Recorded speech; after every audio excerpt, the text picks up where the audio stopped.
તામ, એમની નજીક જાઓ. પ્રતિદિનમ તત્પાદુકા સેવેતામ, રોજ જે એમની પાદુકાનું સેવન કરો. પછી જ્યારે યોગ્ય સમય આવે કે મહારાજ મૂળમાં છે, હવે અંતિદેવ ખુશ થયા છે, મહારાજને ખુશ કરે હોય એમને આપણે ખુશ કરવાનો હોય, પણ એમને આપણે ખુશ કરવાનો અર્થાત આપણાથી પ્રસન્ન થાય, અર્થાત આપણામાં આ જ્ઞાનની યોગ્યતા જોઈએ અને એ રીતે ખુશ થવું એનો. તો પછી કહે છે બ્રહ્મૈકાક્ષરમ અર્થતામ, અને પછી બ્રહ્મ જે એક અક્ષર છે અર્થતામ, એની પ્રાર્થના કરવી જોઈએ. શ્રુતિશરો વાક્યમ સમાકર્ણતામ, મહાવાક્યનો જો ઉપદેશ કરે સમ્યક આકર્ણતામ, સારી રીતે એનું શ્રવણ કરવું જોઈએ. અને આ રીતે નિબોધત અવગચ્છત, આ જ્ઞાન પ્રાપ્ત કરો.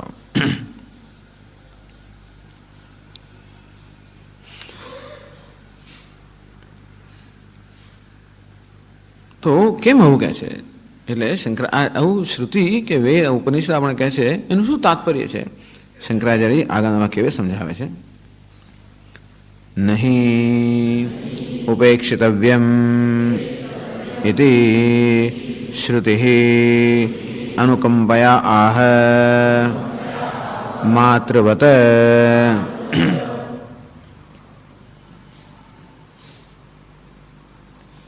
નહીં ઉપેક્ષિતવ્યમ, આ જ્ઞાની ઉપેક્ષા ન કરવી જોઈએ. એથી શ્રુતિ અનુકંપયા આહ, એટલે કેમ આટલું કહ્યા છતાં પણ હજી જયારે જોયું કે આ બાળકો ધ્યાન નથી આપતા, એટલે અનુકંપયા માતૃવત, શ્રુતિ માતા જેવી રીતે અનુકંપાથી, બાળક સાંભળતો તો બાળકને ઉઠાડે ને, ઉઠ. ઘણી વાર તેથી આપણે સૂતા હોઈએ તો આપણે જાગૃત કરે. શેના માટે? જો મોડું થઈ ગયું છે, જવાનું છે વગેરે.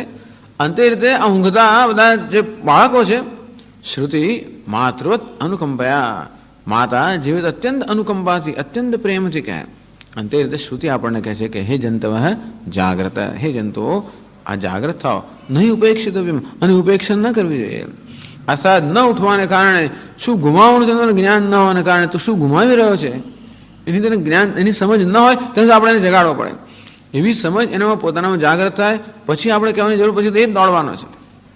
પણ આવી સમજ ન જાગ્રત થઈ હોય, અવિવેક ન ઉત્પન્ન થયો હોય, એવા લોકોને શ્રુતિ અનુકંપાથી ઉઠાડે છે.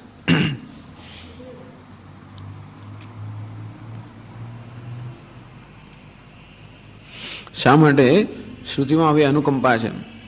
અર્થાત આ જ્ઞાન માટે આદર હોવો જોઈએ, એના વડે ઉત્સાહ હોવો જોઈએ, આપણો ઉત્પન્ન કરે છે. તત્પર સંયતેન, તત્પરતા હોવી જોઈએ, એમને તો જ્ઞાન પ્રાપ્ત ન થાય. તો શ્રુતિ શા માટે આટલી બધી આપણને સાવધાન કરતી હશે કે સચેત કરતી હશે? એવું તો શું છે મોટું આ જ્ઞાનમાં? લઈ લઈશું, મેળવી લઈશું, શું મોટી વસ્તુ છે? અને તેથી શા માટે આટલી બધી તાકીદ ઉત્પન્ન કરવાની જરૂર કેમ છે? જાણે કે ઇમરજન્સી ઉત્પન્ન કરે, હમણાં કરો, એવું કેમ ઉત્પન્ન કરતા હશે? આવી તાકીદ ઉત્પન્ન કરવાની શું જરૂર છે? શા માટે? કારણ કે એમાં ધારો કે આ જ્ઞાન તરત તરત પ્રાપ્ત ન કરવું, કે ભાઈ ગમે તેનો પ્રયત્ન કરો તો શું વાંધો છે? તો કે નહીં, અને એક તાકીદની સ્થિતિ છે. એના વડે આદર હોવો જોઈએ, ઉત્સાહ હોવો જોઈએ, ઉત્કંઠા હોવી જોઈએ, એના વડે ઉદ્યમ હોવો જોઈએ, પ્રયત્ન હોવો જોઈએ, તત્પરતા હોવી જોઈએ. કેમ હોવી જોઈએ? કારણ કે આ જ્ઞાન અત્યંત કઠિન, અત્યંત સૂક્ષ્મ બુદ્ધિનો વિષય છે. એ કહે છે અતિ સૂક્ષ્મ બુદ્ધિ વિષયત્વાત જ્ઞેયસ્ય કિમિવ સૂક્ષ્મ બુદ્ધિ ઇતિ ઉચ્યતે. અતિ સૂક્ષ્મ બુદ્ધિ વિષયત્વાત જ્ઞેયસ્ય, ત્યાં ત્યારે કોમા હોવો જોઈએ. શા માટે શ્રુતિ માટે અનુકંપા છે માતૃવત? કારણ કે જ્ઞેયસ્ય, આ જ્ઞેય વિષય છે, જાણવાનો વિષય અર્થાત આત્મા. અતિ સૂક્ષ્મ બુદ્ધિ વિષયત્વાત, આત્મા કોઈ સ્થૂળ બુદ્ધિનો વિષય નથી, આત્મા કોઈ ઇન્દ્રિયનો વિષય નથી, કે આપણા સ્થૂળ બુદ્ધિનો પણ વિષય નથી. અત્યંત સૂક્ષ્મ બુદ્ધિનો વિષય છે, અર્થાત અત્યંત સૂક્ષ્મ બુદ્ધિથી આત્મા જાણી શકાય એવું હોવાને કારણે શ્રુતિ આપણા તાકીદ ઉત્પન્ન કરે છે કે તમે પ્રયત્ન કરશો તો પણ જ્ઞાન નહીં પ્રાપ્ત કરી શકો, જ્યાં સુધી આ પ્રકારે સૂક્ષ્મ બુદ્ધિ તમે પ્રાપ્ત ન કરી હોય ત્યાં સુધી. અતિ સૂક્ષ્મ બુદ્ધિ વિષયત્વાત જ્ઞેયસ્ય, જ્ઞેય જે છે આત્મા અત્યંત સૂક્ષ્મ બુદ્ધિ, એટલે કહ્યું ને દૃશ્યતે તો અગ્રયા બુદ્ધ્યા સૂક્ષ્મયા સૂક્ષ્મદર્શિભિ, અત્યંત સૂક્ષ્મ બુદ્ધિનો વિષય છે. એટલે પ્રશ્ન પૂછે કિમિવ સૂક્ષ્મ બુદ્ધિ, કેવી સૂક્ષ્મ બુદ્ધિનો, કયા પ્રકારની સૂક્ષ્મ બુદ્ધિનો વિષય આત્મા છે? અર્થાત આત્માને જાણવા માટે કયા પ્રકારની સૂક્ષ્મ બુદ્ધિ પ્રાપ્ત કરવી જોઈએ એના માટે દ્રષ્ટાંત આપે છે. આપ કહો છો કે આત્મા સૂક્ષ્મ બુદ્ધિનો વિષય છે. સૂક્ષ્મ બુદ્ધિ કેવી સૂક્ષ્મ જોઈએ? બુદ્ધિ કિમિવ સૂક્ષ્મ બુદ્ધિ, કેવી સૂક્ષ્મ બુદ્ધિ જોઈએ? ઇતિ ઉચ્યતે. શ્રુતિ પોતે જ કહે છે. ક્ષુરસ્ય ધારા નિશિતા દુરત્યા. ને આગળ સમજાવે છે. ક્ષુરસ્ય ધારા અગ્રમ નિશિતા તીક્ષ્ણીકૃતા દુરત્યયા દુઃખેન અત્યહ યસ્યાહ સા દુરત્યયા યથા સા પદ્ભ્યામ દુર્ગમનીયા તથા દુર્ગમ દુસ્સંપાદ્યમ ઇત્યેતત પથઃ પંથાનમ તત્વજ્ઞાનલક્ષણમ માર્ગમ કવયઃ મેધાવિનો વદન્તિ. કિમિવ સૂક્ષ્મ બુદ્ધિ. આ બુદ્ધિ કેવી સૂક્ષ્મ હોવી જોઈએ? ક્ષુરસ્ય ધારા. ક્ષુર એટલે છરો અથવા અસ્ત્રો. તો છરાની ધારા, અને તે પણ કેવી ધારા? એટલે અગ્રમ. છરાની ધાર જે છે એ પણ નિશિતા. નિશિતા એટલે તીક્ષ્ણીકૃતા. પાષાણાદવ. આમ પથ્થર પર જેવી રીતે પેલા છરાની કે ચપ્પુની ધારને અત્યંત તીક્ષ્ણ બનાવવામાં આવે, એ કેવી તીક્ષ્ણ હોય, કેવી સૂક્ષ્મ હોય છે, એવી સૂક્ષ્મ બુદ્ધિ જોઈએ. તો દુરત્યા, એ સૂક્ષ્મ બુદ્ધિ પ્રાપ્ત કરેલી સરળ નથી. એટલા માટે આ છરાની કે તલવારની ધાર જેવી જાત આને કહેવામાં આવે છે. એ કહે છે કે યથાસા પદ્ભ્યામ દુર્ગમનીય. આપણે જેવી રીતે ખુલ્લા પગે આવી ધારા પર ન ચાલી શકીએ. દુર્ગમનીય એટલે જેનામાં ગમન કરવું કે ચાલવું એમ અત્યંત કઠિન છે. એ જ રીતે આ એ જે કઠિનાઈ છે એ પ્રકારની કઠિનાઈથી આ સૂક્ષ્મ બુદ્ધિ પ્રાપ્ત થઈ શકતી હોય છે. દુરત્યા દુઃખેન અત્યહ યસ્યાહ સા દુરત્યા. જેવી રીતે આ છરાની સૂક્ષ્મ ધાર કે તીક્ષ્ણ ધાર હોય એને પાર કરવી અથવા એના પર ચાલવું જેમ અત્યંત કઠિન છે, એવી સૂક્ષ્મતાનું દ્રષ્ટાંત આપે છે. અને તે રીતે આ સૂક્ષ્મ બુદ્ધિ પ્રાપ્ત કરવી એટલી જ કઠિન છે. આત્માને જાણવું અત્યંત કઠિન છે, કારણ કે આત્માને જાણવા માટે આ પ્રકારની સૂક્ષ્મ બુદ્ધિની આવશ્યકતા છે. કેવી સૂક્ષ્મ બુદ્ધિ જે પ્રાપ્ત કરવી અત્યંત કઠિન છે. તથા દુર્ગમ દુસ્સંપાદ્યમ ઇત્યેતત. તે રીતે આ પથ એટલે કે પંથાનમ. બીજી વ્યક્તિ જોઈએ. તત્વજ્ઞાન લક્ષણમ પંથાનમ માર્ગમ. આ તત્વજ્ઞાન લક્ષણમ પથ એટલે કે માર્ગ જે છે, કવયઃ મેધાવિનો વદંતી. કવિ અર્થાત મેધાવીઓ, વિદ્વાનો કે મહાપુરુષ એમ કહે છે કે આ જે માર્ગ છે, તો આ કયો માર્ગ છે? તત્વજ્ઞાન લક્ષણમ પંથાનમ. આ તત્વજ્ઞાન જેનું લક્ષણ છે એવું જે માર્ગ છે એ એના પર ચાલવું અત્યંત કઠિન છે. જેટલું કઠિન આ તલવારની ધાર પર ચાલવું છે, એવી જ રીતે આ તત્વજ્ઞાન રૂપી જે માર્ગ છે એના પર ચાલવું એટલું જ કઠિન છે. તો જેનામાં એવી સૂક્ષ્મતા હોય એના માટે કઠિન નથી. ઘણા લોકો તો કે હજાર પેલા દિવાળી નામ નૃત્ય કરતા હોય, જાત જાતનું કરતા હોય. અથવા તો આમ એક થાળી પર નૃત્ય કરે તો પણ આમ થાળી પર કેવું આપણે કલ્પના પણ ના આવે કે કેવી રીતે લોકો પોતાનું બેલેન્સ જાળવી શકતા હશે. પણ એ પ્રકારની જે લોકોએ યોગ્યતા પ્રાપ્ત કરી છે એમના માટે કઠિન નથી. અગ્નિ પર પણ ચાલનારા લોકો છે. કદાચ આ તલવારની ધાર પર ચાલનારા લોકો નીકળે જો એ પ્રકારની એમણે પ્રેક્ટિસ કર્યો હતો, અભ્યાસ કર્યો હતો. અને તે રીતે આમ તત્વજ્ઞાન રૂપી જે માર્ગ છે એના પર ચાલવું અત્યંત એટલા માટે કઠિન છે કે એના વડે સૂક્ષ્મ બુદ્ધિની આવશ્યકતા છે. એના વડે વિવેક બુદ્ધિની આવશ્યકતા છે. એના વડે વિવેક અર્થાત સેન્સ ઓફ પ્રપોર્શન, દરેક જગ્યાએ એક પ્રમાણની આવશ્યકતા છે. યુક્ત આહાર વિહારસ્ય યુક્ત ચેષ્ટસ્ય કર્મસુ યુક્ત સ્વપ્નાવબોધસ્ય યોગો ભવતી દુઃખ. આમ તો આ માર્ગમાં કશું કરવાનું નથી. આમ જોવા જઈએ તો કોઈ પ્રકારની આપણે પ્રેક્ટિસીસ કે કોઈ પ્રકારની ક્રિયાઓ કે અહીંયા કહેવામાં આવતી નથી, એ ક્રિયાઓ કરી શકાય. તો મુખ્ય કયો માર્ગ છે? વિવેકનો માર્ગ. વિવેક એટલે તરત છૂટા પાડવા, શ્રેયસ અને પ્રેયસ, શ્રેયસ અને પ્રેયસ, આત્મા અને અનાત્મા, યોગ્ય અયોગ્ય, ધર્મ અધર્મ, પ્રવૃત્તિ નિવૃત્તિ, કાર્ય અકાર્ય, ભય અભય, બંધ મોક્ષ. જે બુદ્ધિ આ બધાનો વિવેક કરી શકતી હોય એ પ્રકારની બુદ્ધિ જોઈએ.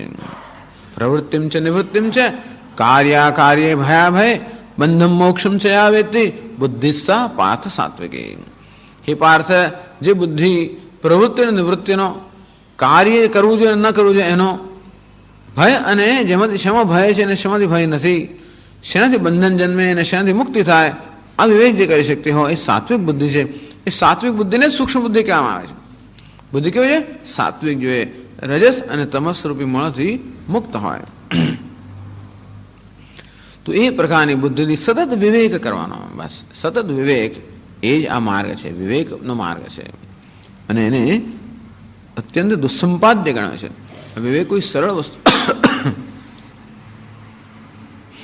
जैसे मन में आवेग હોય, जैसे मन में अनेक प्रकार भ्रम હોય, अनेक प्रकार निर्णय હોય, अनेक प्रकार आग्रह હોય, तैसे विवेक થતો નથી. વિવેક ત્યારે થઈ શકે જ્યારે આપણું મન આગ્રહથી મુક્ત હોય. જ્યારે મન આગ્રહથી મુક્ત હોય ત્યારે જ કોઈ વસ્તુ વિશે તટસ્થ હોય, અને તટસ્થ હોય તો જ એ યોગ્ય નિર્ણય લઈ શકે, યોગ્ય રીતે સમજી શકે. એટલે આગ્રહોનો ત્યાગ, બસ આવો વૈરાગ્ય છે, આગ્રહોનો ત્યાગ, રાગ દ્વેષનો ત્યાગ વગેરે. એટલે એવું નહીં કે આ માર તો બહુ ડરવા, સ્વામી આ તો બહુ અઘરો માર, તો પડી જવા છે, વાગે એવો માર છે તમારો, તલવારની ધાર પર ચાલુ રહે તો તમારે પગ કપાઈ જાય, એવું નથી. યાર ઘણી વાર એને પેલા આમ આપણે હિમાલયમાં જતા હોઈએ, કેદારનાથ ચાલતો હોય ને આમ સાંકળી એકદમ કેડી હોય, નીચે એકદમ મોટી ખીણ હોય ને આ બધું પહાડ હોય ને આપણે આમ લાગે પડીશું, એવો ભય ઉત્પન્ન કરવામાં હેતુ નથી.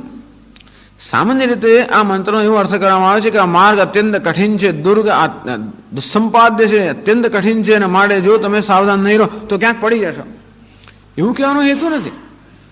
માત્ર જેવી રીતે તલવારની ધાર કેવી તીવ્ર હોય, કેવી સૂક્ષ્મ હોય, એના પર કદાચ ચાલવાનું તો કેવા પ્રકારની સાવધાની જોઈએ, એવી જ જાતની એકાગ્રતા કેવી જોઈએ, કેવી સાવધાની, એવી એકાગ્રતા, એવી સાવધાની, એવો વિવેક, એવી સૂક્ષ્મતા એની આવશ્યકતા છે. બસ એ જાણવા માટે કહે છે.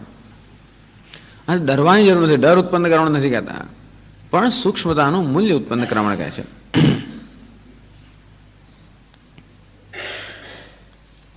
તો કોઈને કહે આત્મા તો આટલો સરળ છે, એને જાણવાનો માર્ગ આટલો મુશ્કેલ કેમ હોવો જોઈએ? એટલે છેલ્લા વાક્યમાં કહે છે જ્ઞેયસ્ય અતિ સૂક્ષ્મત્વાत् તદ્વિષયસ્ય જ્ઞાન માર્ગસ્ય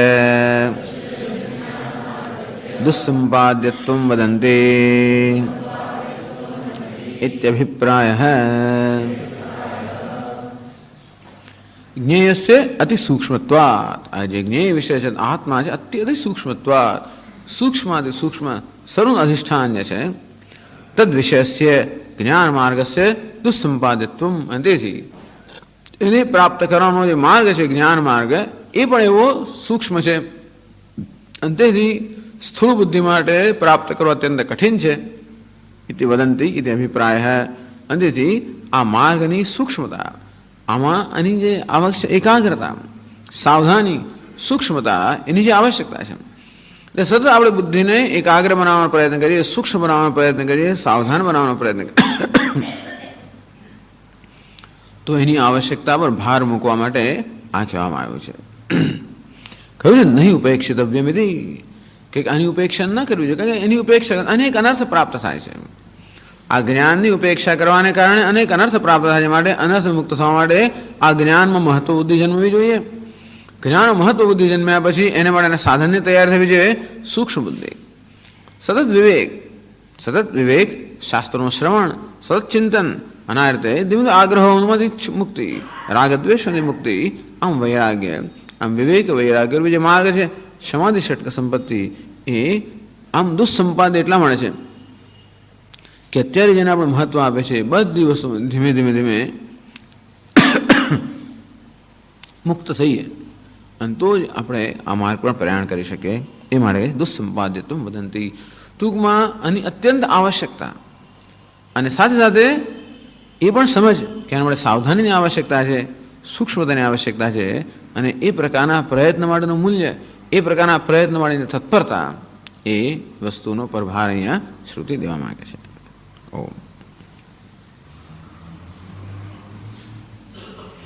ઓમ પૂર્ણમદઃ पूर्णमिदं पूर्णात् पूर्णमुदच्यते पूर्णस्य पूर्णमादाय पूर्णमेवावशिष्यते। ॐ शान्ति शान्ति शान्तिः। शङ्करं शङ्कराचार्यं केशवं बादरायणं सूत्रभाष्यकृतौ वन्दे भगवन्तौ पुनः पुनः। ईश्वरो गुरुरात्मेति मूर्तिभेदविभागिने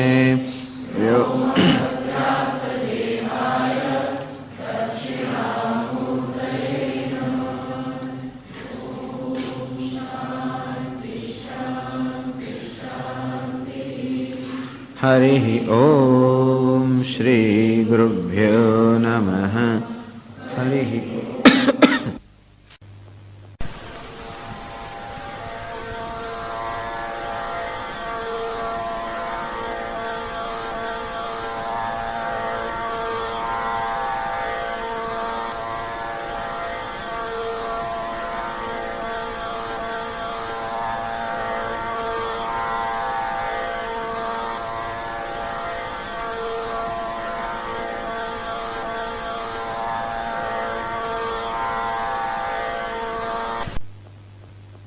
ॐ नमो भगवते वैवस्वताय।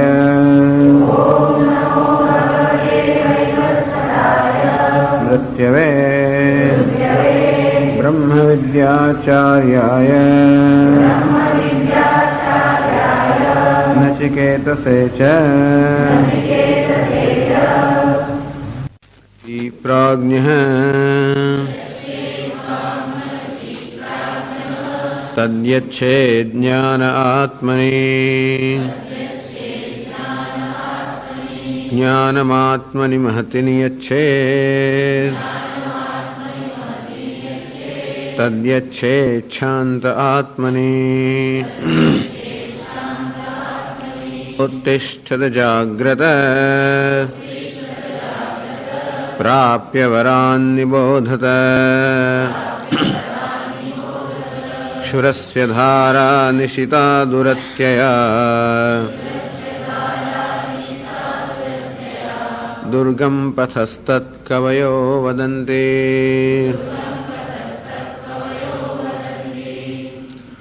यच्छेद्वांग मनसि प्राज्ञः तद्यच्छेद ज्ञान आत्मने। परमात्माની પ્રાપ્તિનો ઉપાય બતાવે છે। प्राज्ञ अर्थात विवेकी, आत्मा अनात्म विवेकी जिज्ञासु। वाग मनसी यच्छेद, मनसी यच्छेद वाणी अर्थात सर्व कर्मेन्द्रियों અને જ્ઞાનેન્દ્રિયો સર્વ પ્રવૃત્તિને મનસી યચ્છેદ એ બધાની મનમાં નિવૃત્તિ કરવી જોઈએ। અર્થાત મન દ્વારા આ સર્વ પ્રવૃત્તિઓ ધીમે ધીમે શાંત કરવી જોઈએ। જો જ્ઞાનેન્દ્રિયોની પ્રવૃત્તિ હોય અર્થાત વિષયોમાં પ્રવૃત્તિ હોય તો વિષય દોષ દર્શન દ્વારા। સામાન્ય રીતે મનની પ્રવૃત્તિ વિષયોમાં થતી હોય, ઇન્દ્રિયો દ્વારા થતી હોય, ત્યાં ક્યાંક આપણને આકર્ષણ દેખાતું હોય। આમ રાગ દ્વેષમાંથી ઇન્દ્રિયોની પ્રવૃત્તિ ઉત્પન્ન થતી હોય છે। એટલે કહ્યું કે યચ્છેદ્વાંગ મનસી પ્રાજ્ઞ। આ ઇન્દ્રિયોની જે ચંચળતા છે, પ્રવૃત્તિ છે, બહિર્મુખતા છે, એને ધીમે ધીમે સંકેલી દેવી જોઈએ વિષયના દોષ દર્શનથી, વિવેક બુદ્ધિ દ્વારા। હવે મનના સંકલ્પ વિકલ્પો તદ્યચ્છેદ જ્ઞાન આત્મની। મનના પણ સંકલ્પ વિકલ્પ હોય કે રાગ દ્વેષ હોય, બીજા કંઈ કામ ક્રોધ વગેરે આવેગો હોય જે કે થોડા જે કારણે મન વિક્ષિપ્ત થતું હોય તદ્યચ્છેદ જ્ઞાને આત્મની। પ્રકાશાત્મક આત્મા અર્થાત બુદ્ધિમાં, વિવેક બુદ્ધિમાં એનું પણ નિવારણ થવું જોઈએ। હવે અહંકાર તો કેવી રીતે સ્થૂળનું સૂક્ષ્મમાં નિરાકરણ થાય છે એ પ્રક્રિયા બતાવી। આગળ કહેવામાં આવ્યું महतः परम व्यक्तम अव्यक्तात् पुरुषः परः। आम सूक्ष्मतानी आंतरिकतानी उत्कृष्टताનું તારતમ્ય બતાવ્યું। ઇન્દ્રિયેભ્યઃ પરાહ્યર્થઃ અર્થેભ્યશ્ચ પરમ મનઃ। ઇન્દ્રિયો કરતા અર્થ અર્થાત આ સૂક્ષ્મ તન્માત્રાઓ એ વધારે શ્રેષ્ઠ છે, ચઢિયાતી છે। એના કરતાં મન ચડિયાતું છે, સૂક્ષ્મ છે, આંતરિક છે. એના કરતાં પણ બુદ્ધિ ચડિયાતી છે, સૂક્ષ્મ છે, આંતરિક છે. એ બુદ્ધિ કરતાં પણ મહાન આત્મા અર્થાત મહત્તત્વ સમષ્ટિ બુદ્ધિ એનાથી પણ ચડિયાતી સૂક્ષ્મ છે. અવ્યક્ત સર્વનું કારણ એથી પણ સૂક્ષ્મ છે. અને પુરુષ અર્થાત પરમાત્મા એથી પણ સૂક્ષ્મ છે. આમ સૂક્ષ્મતાની, આંતરિકતાની, ઉત્કૃષ્ટતાનું તારતમ્ય બતાવ્યું. અને આ બધી આ સૂક્ષ્મતા, આંતરિકતા, ઉત્કૃષ્ટતા આ બધું ક્યાં જઈને છેવટે અટકે? એ બધાની પરિસમાપ્તિ ક્યાં? તો કે આત્મામાં. પુરુષાત્ ન પરમ કિંચિત સા કાષ્ઠા સા પરાગતિ. પુરુષથી, આત્માથી, પરમાત્માથી શ્રેષ્ઠ કાંઈ નથી, સૂક્ષ્મ કાંઈ નથી, ઉત્કૃષ્ટ કાંઈ નથી. સા કાષ્ઠા સા પરાગતિ. એ જ પરાકાષ્ઠા છે, એ જ પરાગતિ છે. એ પરમાત્માને કેમ પ્રાપ્ત કરવો? બસ આ જ પ્રક્રિયા થઈ. જે આ 13મા મંત્રમાં બતાવ્યું કે ઇન્દ્રિયને, વિષયોની બી પ્રવૃત્તિઓને ધીમે ધીમે સંકેલી લઈને મનમાં નિવૃત્ત કરવી. વિષયના દોષ દર્શન દ્વારા મનના સંકલ્પ વિકલ્પ કે નાના મોટા આવેગો હોય એને બુદ્ધિમાં નિવૃત્ત કરવા વિવેક દ્વારા. કે કેવી રીતે કામ, ક્રોધ કે રાગ, દ્વેષ જે કંઈ આવેગો હોય છે એ કેવા અવિવેકમાં જન્મ્યા હોય છે. વસ્તુના સ્વરૂપને યોગ્ય રીતે ન સમજથી જન્મ્યા હોય. બધા આવેગોને સમજમાં શાંત કરવા. હવે બુદ્ધિ જે અહંકાર રહેલો છે એને સમષ્ટિ અહંકારમાં અર્થાત બુદ્ધિને પણ સ્વચ્છ બુદ્ધિમાં નિવૃત્ત કરવી.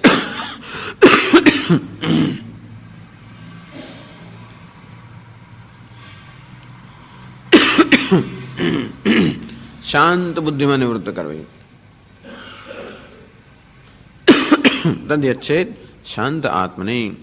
અને બુદ્ધિ જે શાંત છે એને પર શાંત આત્મામાં અર્થાત સાક્ષીમાં, ચૈતન્યમાં નિવૃત્ત કરવી. આપણી વ્યષ્ટિ બુદ્ધિને સમષ્ટિમાં નિવૃત્તિ કરે અથવા બુદ્ધિ પણ શાંત બની જાય. આમ જ્યારે મન બુદ્ધિ સર્વ શાંત છે ત્યારે એ શાંતિને વર્ષમાં નિવૃત્ત કરવી. આ સર્વનો પ્રકાશક, સર્વનો સાક્ષી એ આત્મા અથવા ચૈતન્ય એ વાસ્તવમાં પારમાર્થિક અર્થમાં શાંત છે. આ રીતે હું શાંતિનો સાક્ષી પણ નથી, હું શાંતોહમ, શાંત સ્વરૂપ છું. આ વિવેકને, આ જ્ઞાનમાં એને પણ નિવૃત્ત કરવી. કે જે માર્ગ સૂક્ષ્મ છે અને એટલા માટે કઠણ છે. આ માર્ગ બહુ કઠણ જણાય છે. ઉત્તિષ્ઠત જાગ્રત પ્રાપ્યવરાન નિબોધત ક્ષુરસ્ય ધારા નિશિતા દુરત્યા દુર્ગમ પથસ્તત કવયો વદંતી. નિશિતા ક્ષુરસ્ય ધારા. નિશિતા તીક્ષ્ણ કરેલી ક્ષુરની, છરાની ધારા જેમ હોય, તલવારની જેમ ધાર હોય, અત્યંત સૂક્ષ્મ બનાવી હોય, એ દુરત્યા એને પાર કરવી અર્થાત એના પર ચાલવું કેટલું અત્યંત કઠિન છે. એવો જ કઠિન આ માર્ગ છે. ખરેખર આ માર્ગ સરળમાં સરળ હોવો જોઈએ અને છતાંય કઠિનમાં કઠિન છે. કેમ કઠિન છે? આ મુક્તિનો માર્ગ છે અને એટલા માટે જ ત્યાગનો કે છોડવાનો માર્ગ છે. આ વસ્તુ છોડવી બહુ મુશ્કેલ છે. જેમાં અત્યાર સુધી આપણે અનેક પ્રકારની સલામતી શોધતા આવ્યા હોય એ વસ્તુઓ હવે ભ્રમમાંથી જન્મેલી છે. એમાં ખરેખર કોઈ સલામતી નથી એવી સમજ પડ્યા છતાં પણ એ વસ્તુ આપણે છોડી શકતા નથી. કારણ કે આપણે એમ લાગે ક્યારે હું અસલામત બની જઈશ, ઇનસિક્યોર બની જઈશ. દરેક મનુષ્ય કશાને કશી વસ્તુ પર આધાર રાખતો આવ્યો છે. કશાક ને કશાકમાં સલામતી જોતો આવ્યો છે. કોઈ ધનમાં, કોઈ સંપત્તિમાં, એ બધામાં સલામતી જોતું હોય, કોઈ વ્યક્તિમાં સલામતી જોતું હોય, કોઈ સંસ્થામાં સલામતી જોતું હોય, કોઈ વળી અમુક ખ્યાલમાં સલામતી જોતું, અમુક માન્યતાઓમાં સલામતી જોતું હોય. તો બધી અમુક જાતની માન્યતાઓ કે ઈશ્વર આવો જ છે, ઈશ્વર આમ નથી, હું આવો જ છું, આ બધી માન્યતાઓ પણ એક પ્રકારની સલામતી માણસને આપતી હોય. આ બધા સલામતીના જે કંઈ સાધનો હોય એનો ધીમે ધીમે ત્યાગ કરવાની અપેક્ષા છે. યચ્છેદ યચ્છેદ યચ્છેદ એટલે શું? યચ્છેદ એટલે કે એને નિવૃત્ત કરવી, એનું સમર્પણ કરવું. આ બહુ સૂક્ષ્મ સ્તરનું સમર્પણ છે. અંતમાં જેમ નદી પોતાનું સમગ્ર સમર્પણ કરે છે સમુદ્રમાં, તેમાં અહંકાર પરમેશ્વરમાં પોતાનું પુરુષમાં સંપૂર્ણ સમર્પણ કરે. આ અહંકાર જ ભિન્ન ભિન્ન પ્રકારના રાગ દ્વેષમાં ભિન્ન ભિન્ન પ્રકારના ખ્યાલોમાં આ બધામાં એ બધા રીતે અહંકાર જ વ્યક્ત થતો હોય છે.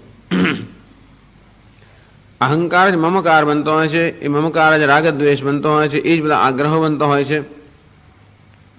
આમ આગ્રહોની એક વાળ વગેરે આપણે રચીને એમાંથી બહુ સલામતી શોધવાનો પ્રયત્ન શોધતા હોઈએ છીએ અને માનીએ છીએ કે આ બધામાંથી મને સલામતી મળે છે. એ બધાનો ત્યાગ બહુ કઠણ છે.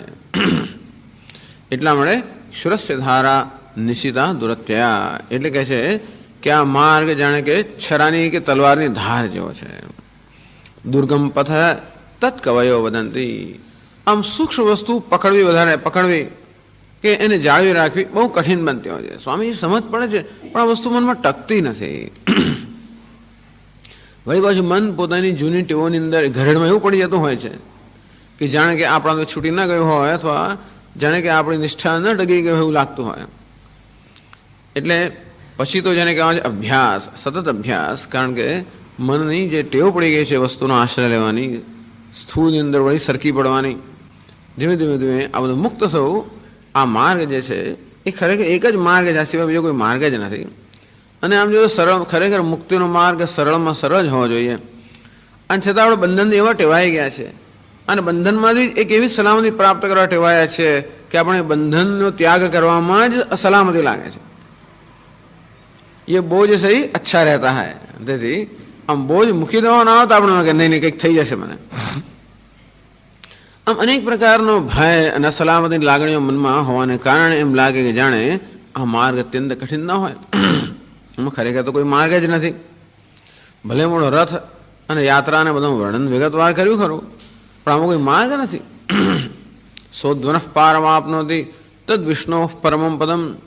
આ સંસાર માર્ગ, સંસાર ધ્વન કે સંસાર માર્ગને પેલે પારે પહોંચે છે. તદ વિષ્ણુ પરમમ પદમ.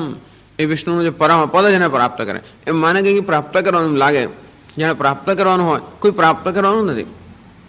પ્રાપ્તસ્ય પ્રાપ્તિ, જે પ્રાપ્ત છે એને જ પ્રાપ્ત કરવાનું, પોતાની જાતનો સ્વીકાર કરવાનો, એ જ બહુ કઠિન છે.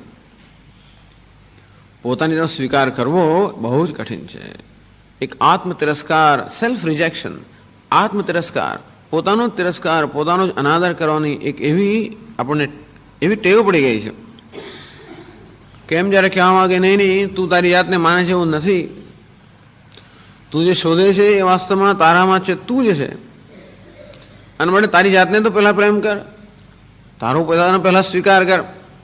પણ પોતાનો તિરસ્કાર કરવાનો એટલો એમાં આપણે એવા દ્રઢ બની ગયા છે કે જાણે પોતાનો સ્વીકાર કરવાનું અત્યંત કઠણ ન લાગતું હોય. ટૂંકમાં જેની અપેક્ષા આપણી પાસે રાખવામાં આવે છે એ માત્ર આપણી દૃષ્ટિમાં પરિવર્તન. બીજી કઈ વસ્તુની અપેક્ષા કંઈ કરવાનું પણ નથી જીવનમાં. આપણે કશું બનવાનું નથી, આપણામાં કંઈ એવા પરિવર્તન કરવાના નથી, શારીરિક દ્રષ્ટિ, બીજી કોઈ દ્રષ્ટિએ, માત્ર આપણી દ્રષ્ટિનું પરિવર્તન. આગળ સમજાવશે, નદીનો પ્રવાહ બદલવો જેવું કઠણ હોય એવું કઠણ આ દ્રષ્ટિનું પરિવર્તન કરવાનું ન હોય. એ બધાને ખ્યાલમાં રાખીને કહે છે. એવું કંઈ એમાં ભય રાખવાની જરૂર કે આ માર્ગ બહુ કઠણ છે. સ્વામી એટલે અમને ભક્તિ માર્ગ સારો લાગે છે, આ બહુ કઠણ માર્ગ છે.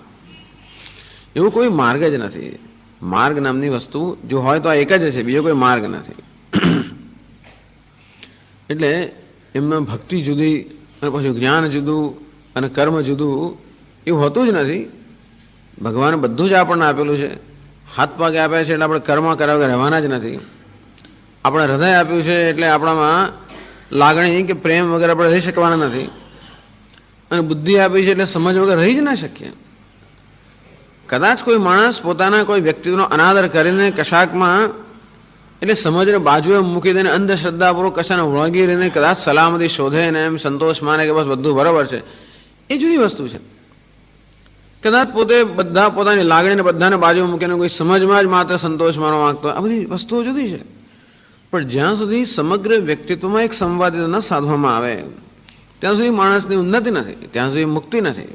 અને તેથી આપણું સક્રિય વ્યક્તિત્વ હોય, લાગણીશીલ વ્યક્તિત્વ, બૌદ્ધિક કે સમજનું વ્યક્તિત્વ, આ બધામાં એક સંવાદિતા ઉત્પન્ન થાય. હાર્મની, સંવાદિતા, ઇન્ટિગ્રેશન, સુગ્રથિતતા, આનું નામ છે વિકાસ. અને એટલા જ માટે આ વેદાંત આપણે ક્યારેય કોઈ વસ્તુને પકડી રાખીને એમાંથી આપણે સલામતી શોધી એ વસ્તુ આપણે કરવા જ દેતું નથી. જેમ જેમ આ શાસ્ત્ર આપણે સમજતા જઈએ તેમ તેમ હંમેશા વસ્તુને છોડવાની જ આવશ્યકતા, જેને હું પકડી નાખું છું એ વસ્તુમાંથી મુક્ત થવાની હંમેશા આવશ્યકતા જણાય છે. અને એવી આપણે તૈયારી હોય તો કાંઈ મુશ્કેલી નથી. પણ એવી તૈયારી ન હોય, ઘણા બધા આપણા ઇમોશનલ પ્રોબ્લેમ્સ, આપણા લાગણીશીલના પ્રશ્નો, ઘણી વસ્તુ આપણે લાગણીને કારણે વળગીરવા માગતા હોય, ઘણી માન્યતાઓને લાગણીને કારણે વળગીરવા માગતા હોઈએ. આ બધી જે કંઈ વસ્તુ હોય ધીમે ધીમે મુક્ત થવાની એક આવશ્યકતા છે. આમ જોવા જઈએ તો વેદાંત શાસ્ત્ર મુક્તિનો ઉપદેશ આપે છે અને મુક્તિ હંમેશા મુક્તિના વાતાવરણ પ્રાપ્ત થાય, પણ મુક્તિનું વાતાવરણ આપણે અસલામત બનાવે છે. મને એમ લાગે મુક્ત એટલે કે અરે મને એવો કોઈ આશ્રય જ રહ્યો નહીં, અને તેથી હું એકલો અટુલો બની ગયો. અને તેથી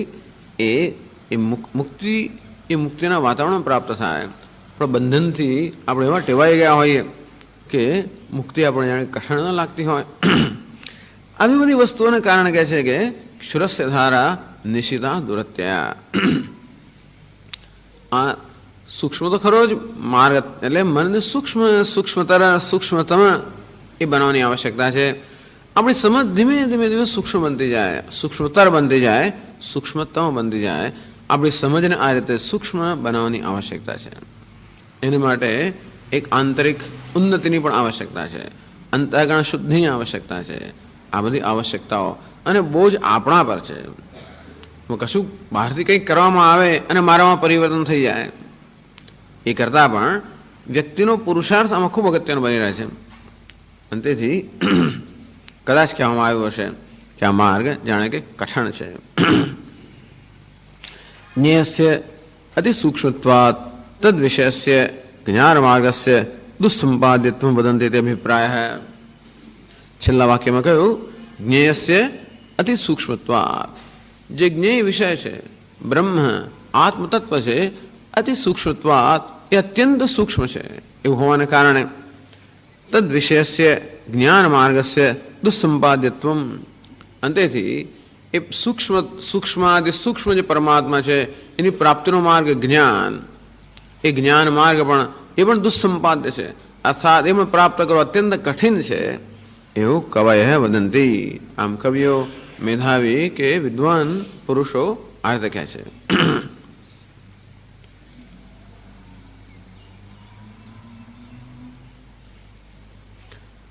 હવે આગળના મંત્રમાં 81મા પાના પર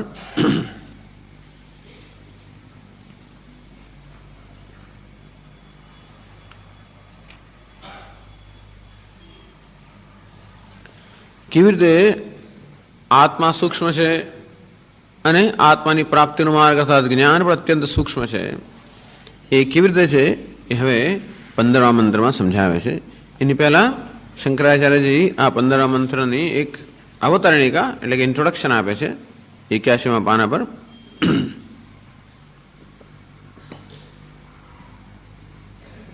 તત્કથમ અતિસૂક્ષ્મત્વં જ્ઞેયસ્ય ઇતિ ઉચ્યતે.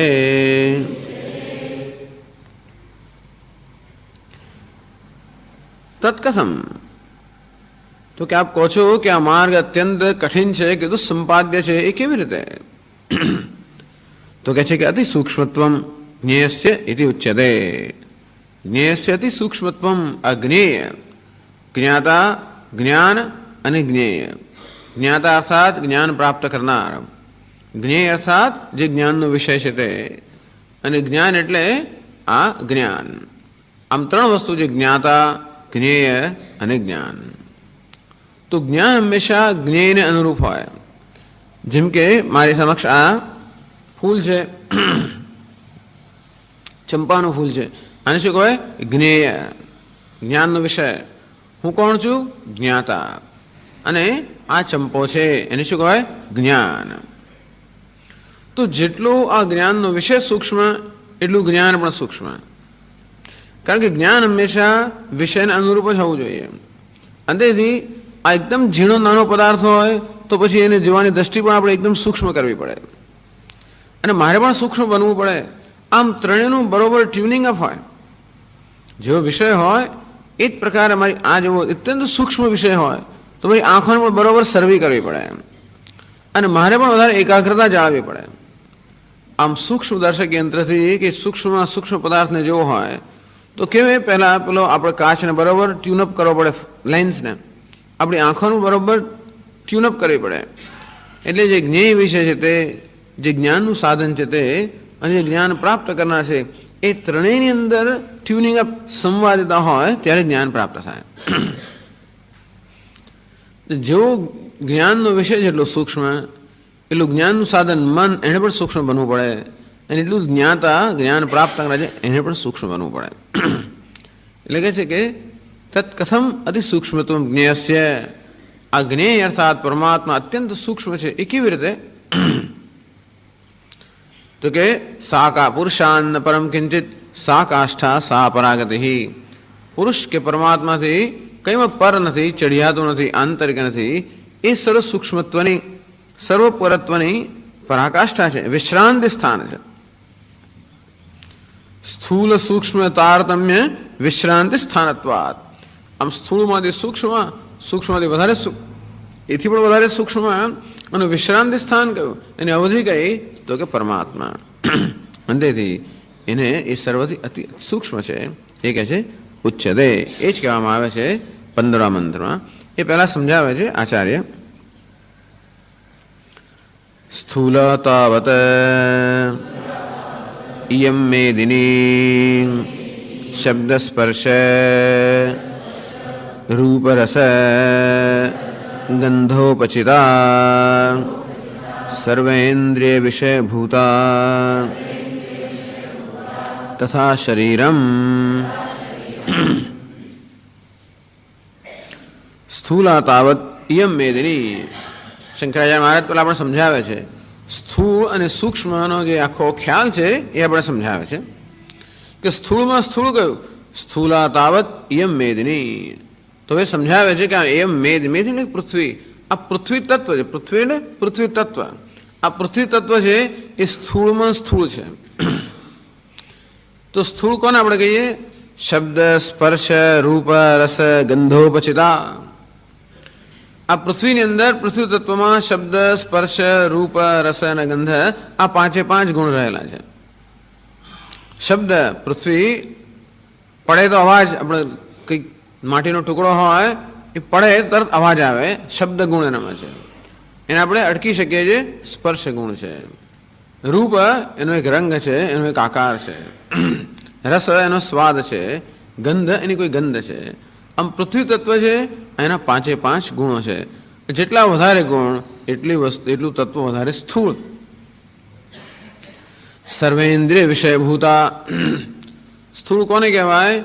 જે ઇન્દ્રિયોનો વિષય હોય એને સ્થૂળ કહેવામાં આવે છે. ઇન્દ્રિયથી જેનું જ્ઞાન ન થાય એને સૂક્ષ્મ કહેવામાં આવે છે. તો આપણને આપણી પાંચ જ્ઞાનેન્દ્રિયો છે. આ પૃથ્વી તત્વ આ પાંચે પાંચ જ્ઞાનેન્દ્રિયોનો વિષય છે.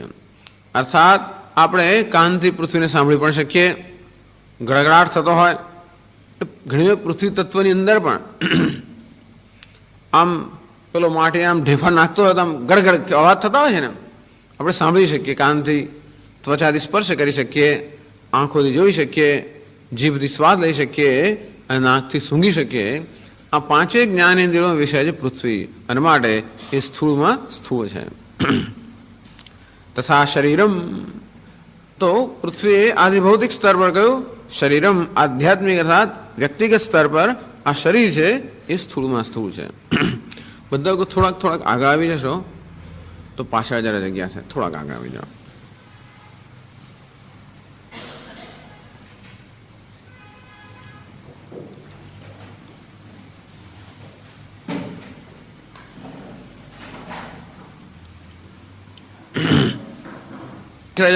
તારતમ્ય કહે છે, આગળ કહે છે ભાષ્યમાં.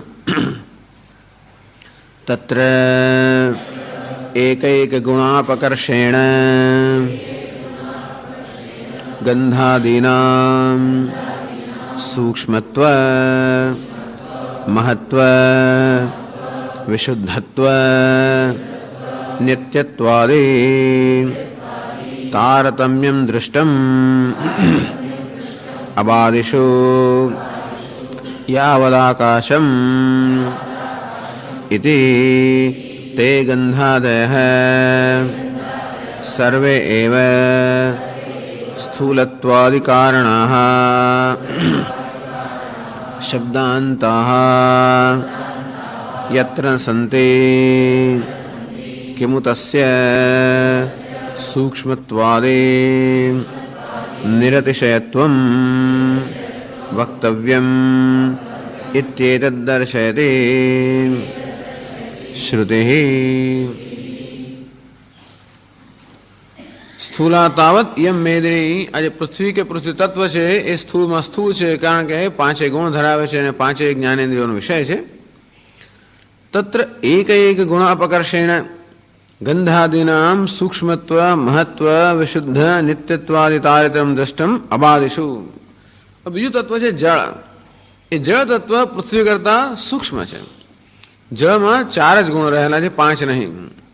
એટલે કે જળમાં ગંધ નથી, એમાં રસ છે, એનું રૂપ છે, એને સ્પર્શ છે અને એ સાંભળી પણ શકાય. જળનો પણ અવાજ ખળખળ વહેતું હોય, જળને આપણે સ્પર્શ કરી શકીએ, જળને આપણે જોઈ શકીએ અને જળના સ્વાદ પણ હોય છે.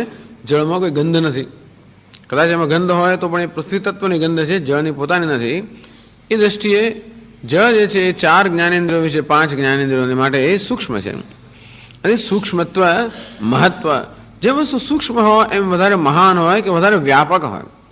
આમ પૃથ્વીનો એક એટલે માટીનું એક ઢેફું હોય એટલું, અને જળ હોય તો જળની વ્યાપકતા હંમેશા વધારે રહેવાની. તો વસ્તુ જેમ સૂક્ષ્મ હોય તેમ વધારે વ્યાપક હોય. વિશુદ્ધત્વ વધારે શુદ્ધ પણ હોય. જેમ જેમ વધારે ગુણ હોય તેમ તેમ વધારે અશુદ્ધિ હોય. જેમ ગુણ ઓછા હોય તેમ વસ્તુ વધારે શુદ્ધ હોય. આમ પૃથ્વી કરતાં જળ તત્વ વધારે વ્યાપક છે, મહાન છે, શુદ્ધ પણ છે. નિત્યત્વ, અને પૃથ્વી કરતાં જળ વધારે સ્થાયી છે. ખરેખર તો જળ જેને આપણે કહીએ છીએ એ જ વસ્તુ પૃથ્વી બની જતો છે. કે પાણી પ્રવાહી છે, એને ખૂબ ઠંડુ કરવામાં આવે તો એ જ બરફ બની જાય, એટલે પૃથ્વી તત્વ બની ગયું. અને તેથી પૃથ્વી એનું કારણ જળ હોવાને કારણે પૃથ્વીનો લય જળમાં થઈ જાય. કોઈ પદાર્થને આપણે લઈએ અને ગરમ કરીએ તો પહેલાં એ પદાર્થ એકદમ નક્કર હોય, પછી ગરમ કરે એટલે પછી ગરમ થઈને પ્રવાહી બની જાય, અને વધારે ગરમ કરે તો વળી એની વરાળ બની જાય, એથી વધારે ગરમ કરીએ તો વાયુ બની જાય, એથી વધારે ગરમ કરીએ તો પછી એના બધા જે પરમાણુ હોય એ બધા છૂટા પડી જાય, આકાશ બની જાય. એટલે એવું તારતમ્ય આપણે જોઈ શકીએ છીએ. અને તેથી જળ તત્વ છે પૃથ્વી તત્વ કરતાં વધારે સૂક્ષ્મ છે, વધારે શુદ્ધ છે, વધારે સ્થાયી છે. પૃથ્વી તત્વનો જળમાં લ થઈ જાય તો જળનું તો અસ્તિત્વ રહેતું જ હોય છે. અને તેથી નિત્યત્વાદિ વિશુદ્ધત્વાદિ તારતમ્યમ દૃષ્ટમ. આમ જળ કરતાં પછી અગ્નિ તત્વ એ વધારે સૂક્ષ્મ, એ વધારે ચડિયાતું, વધારે શુદ્ધ, વધારે સ્થાયી. એના કરતાં વાયુ તત્વ એ વળી વધારે સૂક્ષ્મ, વધારે વ્યાપક, વધારે શુદ્ધ, વધારે સ્થાયી. એના કરતાં આકાશ તત્વ એ તો વળી સૌથી વધારે વ્યાપક, સૌથી વધારે શુદ્ધ, સૌથી વધારે સ્થાયી અને સૌથી વધારે સૂક્ષ્મ. આમ તારતમ્યમ દૃષ્ટમ યાવદ આકાશમ.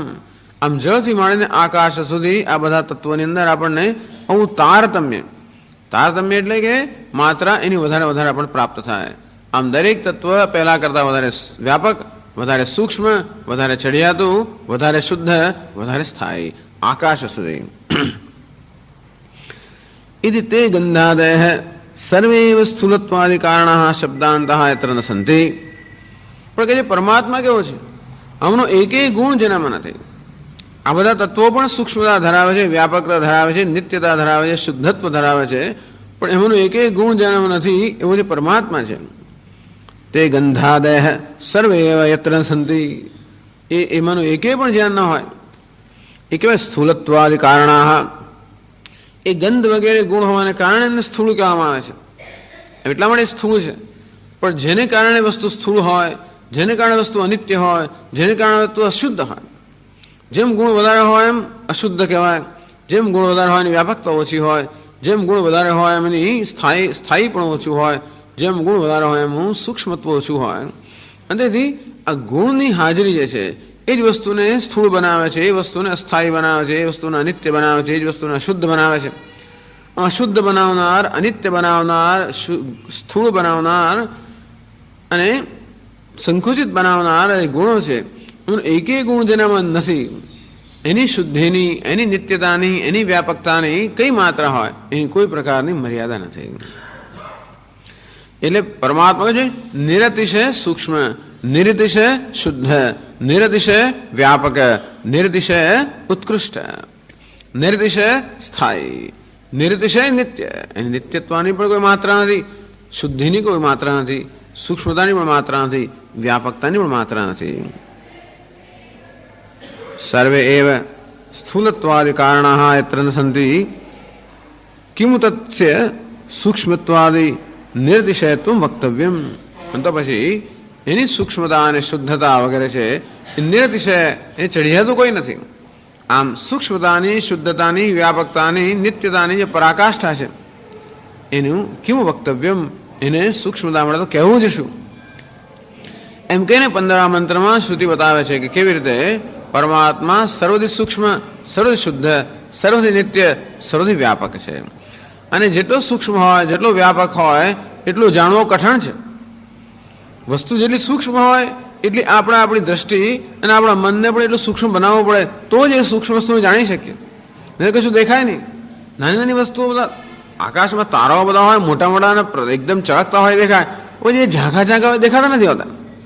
એને જોવા માટે આપણી દ્રષ્ટિ વધારે સરવી કરવી પડે, આપણું ધ્યાન વધારે કેન્દ્રિત કરવું પડે. તો જોજો એમાં એકાગ્રતાની વધારે જરૂર છે. એટલે ઘણીવાર પેલા માજીને પૂછે કે માજી આ તમે પ્રવચનમાં આવો છો કે સમજાય જ ખરું? તો કે બેટા મોટું મોટું બધું સમજાય, મોટી મોટી વસ્તુ સમજાય, કે એકાદ કથા કહી હોય, વાર્તા કહી હોય, આ તે બધું સમજાય, પેલું બધું નહીં સમજાતો. તો નાનું નાનું સમજવા માટે, સૂક્ષ્મ સમજવા માટે આપણી દ્રષ્ટિ પણ સૂક્ષ્મ બનવી જોઈએ. આપણો અનુભવ છે, મેં કહ્યું પ્રમાણે આકાશની અંદર પણ કોઈ સૂક્ષ્મ તારો હોય, ઝાંખો તારો હોય, અને એને જોવા માટે આપણી દ્રષ્ટિ કેવી સર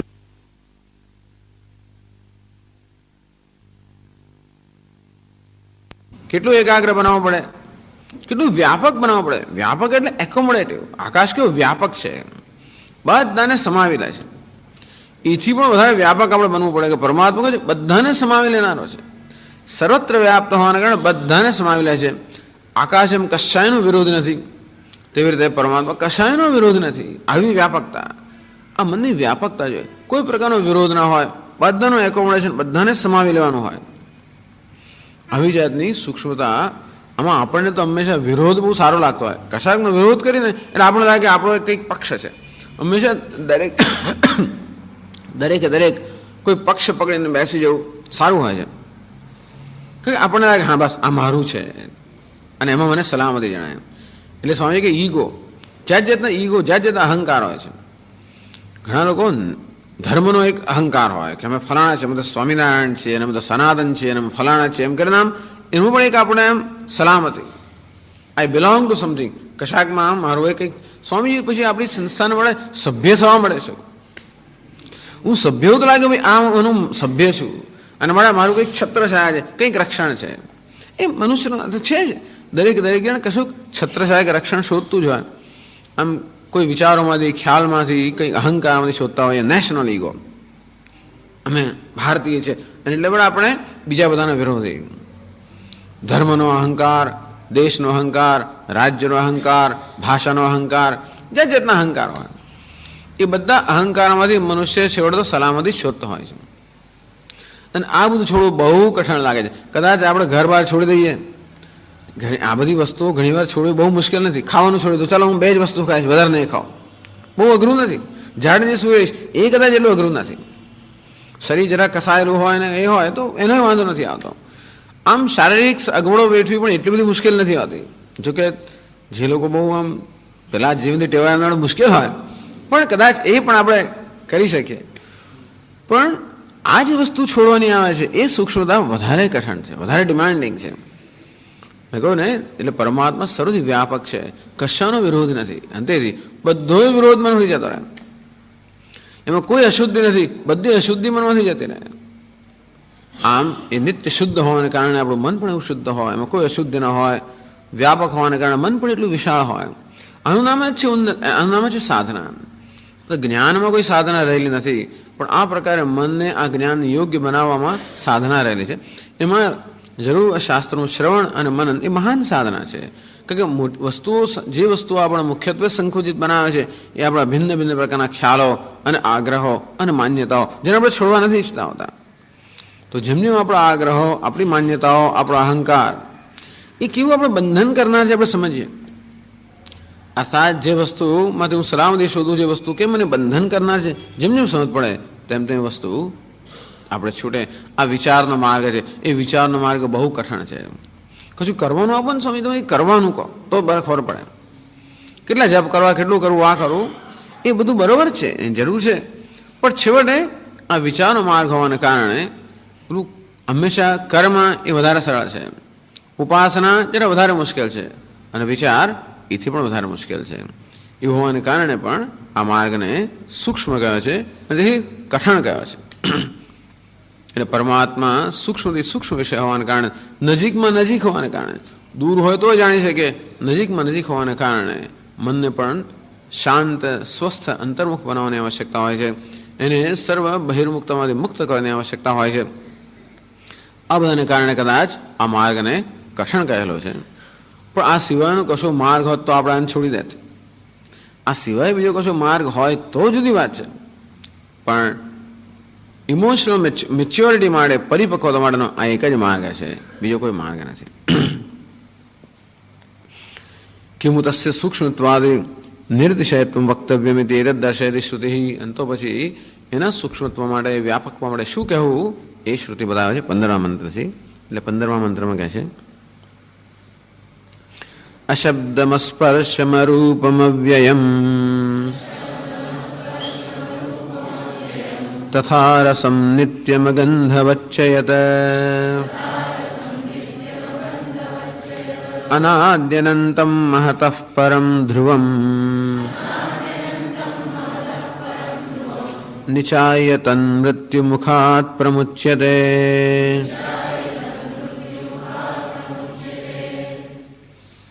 અશબ્દમ, અસ્પર્શમ, અરૂપમ, અરસમ. આમ આજે 5 ગુણો છે એનો નિષેધ કરવામાં આવ્યો પરમાત્મામાં. અશબ્દમ અર્થાત શબ્દ નામના ગુણથી રહિત, અસ્પર્શમ સ્પર્શ નામના ગુણથી રહિત, અરસમ અરૂપમ રૂપ નામના ગુણથી રહિત, અરસમ રસ નામના ગુણથી રહિત, અગંધવત અર્થાત ગંધ નામના ગુણથી રહિત. આ સર્વ ગુણથી રહિત. અવ્યયમ, જેમાં કોઈ પ્રકારનો વ્યય નથી, જેમાં કોઈ પ્રકારનો વિકાર નથી. નિત્યમ અર્થાત જે અવિનાશી છે. અનાદિ, જેનો કોઈ આદિ નથી. અનંત, જેનો અંત નથી. મહતઃ પરમ, જે મહત તત્વ છે, સમષ્ટિ બુદ્ધિ છે, પર. ધ્રુવમ અર્થાત જે ધ્રુવ છે, કૂટસ્થ છે. નિચાયતન, આવું જે પરમાત્મા તત્વ છે. તમ નિચાય અર્થાત એનું જ્ઞાન પ્રાપ્ત કરીને મૃત્યુમુખાત પ્રમુચ્યતે. આ મનુષ્ય કે મુમુક્ષુ મૃત્યુમુખાત પ્રમુચ્યતે, મૃત્યુના મુખમાંથી છૂટી જાય છે. મૃત્યુના મુખમાં છે અને મૃત્યુના મુખમાંથી ક્યારે છૂટે છે? આ તત્વને જાણીને.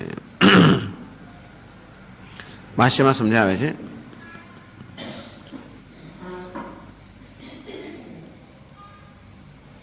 અશબ્દમ અસ્પર્શમ અરૂપમ અવ્યયમ તથા રસમ નિત્યમગંધવચ્ચયત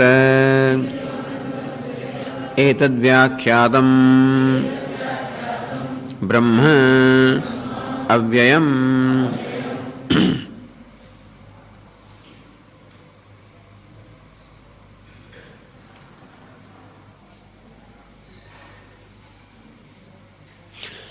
અશબ્દમ કહ્યું તે પ્રમાણે એને સાંભળી ના શકાય.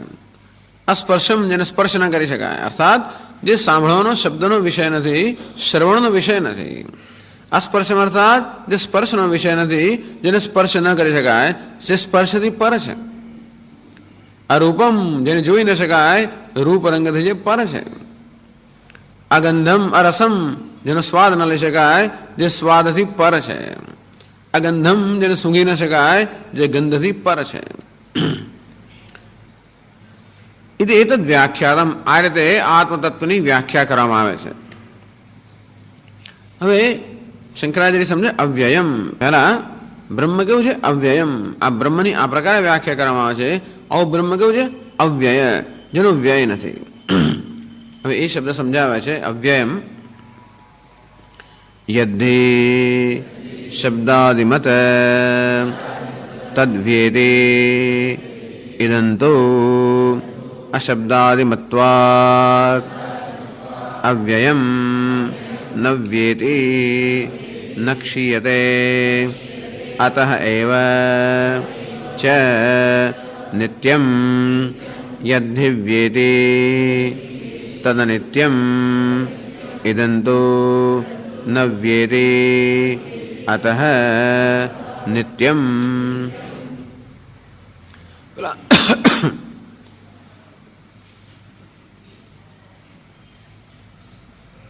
બ્રહ્મ અવ્યયમ કે બ્રહ્મ અવ્યય છે, પરમાત્મા અવ્યય છે. યદ્ધિ શબ્દાદિમત તદ્વેદી કહે છે અહીં કે જે કોઈ પદાર્થ હોય આ શબ્દ સ્પર્શ એવો કોઈ પણ ગુણ ધરાવતો હોય એનો હંમેશા વ્યય થવાનો જ, અર્થાત એનો ક્ષય થવાનો, એમાં કોઈનું કોઈ પ્રકારનું પરિવર્તન થવાનું. ધારો કે આ વસ્ત્ર છે, એનો રંગ છે, હવે એનો રંગ ધીમે ધીમે જવાનો જ, ગમે તેમાં ખરો. આમ ગમે તેટલું તમે સાચવો ને તમે એને તો ઠંડા પાણીમાં તમે એને ધોવો અને તડકામાં ન નાખો, જાત જાતનું કરો તોય પણ એનો રંગ જવાનો જવાનો જવાનો, ધીમે ધીમે જાય પણ જવાનો તો ખરો જ. આમ આપણે પેઇન્ટ કર્યું, ધીમે ધીમે ધીમે એ વસ્તુ જવાની. કોઈ પણ વસ્તુનો જે કે ગુણ હોય એ ધીમે ધીમે ધીમે એ વસ્તુનો એ જે ગુણ છે એ ગુણ ઓછો ને ઓછો થવાનો જ. કારણ કે દરેક વસ્તુ કાળમાં જન્મી હોવાને કારણે કાળની અને બધી વસ્તુની અસર એના પર થતી જ હોય છે. એને કારણે યદ્ધિ શબ્દાદિમત જે કોઈ પદાર્થ શબ્દ સ્પર્શ રૂપ રસ ગંધનો એક અથવા વધારે ગુણ ધરાવતો હોય તદ્વ્યેતિ એનામાં કોઈનો કોઈ પ્રકારનો વ્યય થવાનો હોય. આ શરીરને ગમે એટલું સાચવે તોય પણ એમાં શબ્દ સ્પર્શ વગેરે ગુણ હોવાને કારણે એનો વ્યય થવાનો જ. જે જે વસ્તુ રચાય છે એનો ધર્મ જ છે કે ધીમે ધીમે ધીમે કશું કર્યા વગર જ એનો વ્યય થવાનો. ઘણી વાર થતું હોય છે. હમણાં જ આ બધો જૂનો જૂનો સામાન કંઈ કાઢવાનો હતો વર્ષો પછી, તો અંદર તો ખોખા નીકળ્યા, જૂના ચશ્મા બધા. 2-3 વર્ષ થાય એટલે આપણે ચશ્મા 4 વર્ષે બદલીએ. જૂના ચશ્મા મને એમ કે અંદર બધા સ્પેર છે, મને એમ કે વધારાની અંદર પેર છે. કાઢ્યું તો બધી ફ્રેમના ટુકડે ટુકડા થઈ ગયા, આમ કાચ છૂટા થઈ ગયા બધા એની જાતે જ, કશું કર્યા વગર જ. જો કે હિન્દુસ્તાની વસ્તુ હોવાને કારણે આપણે એવું થાય કદાચ, પણ એ કશું કર્યા વગર જ તૂટી ગયું બધું જ. કશું કર્યું છૂટું છૂટું થઈ ગયું બધું. ટૂંકમાં વસ્તુ આમ તૂટી જ જવાની, એનો સ્વભાવ જ છે. કે જે વસ્તુ એને બાંધી રાખતી હોય, આમ છૂટું પડવું એ વસ્તુનો સ્વભાવ જ છે. બાંધી રાખવા માટે હંમેશા કોઈને કોઈ પ્રકારનો બોન્ડેજ જોઈતો હોય છે.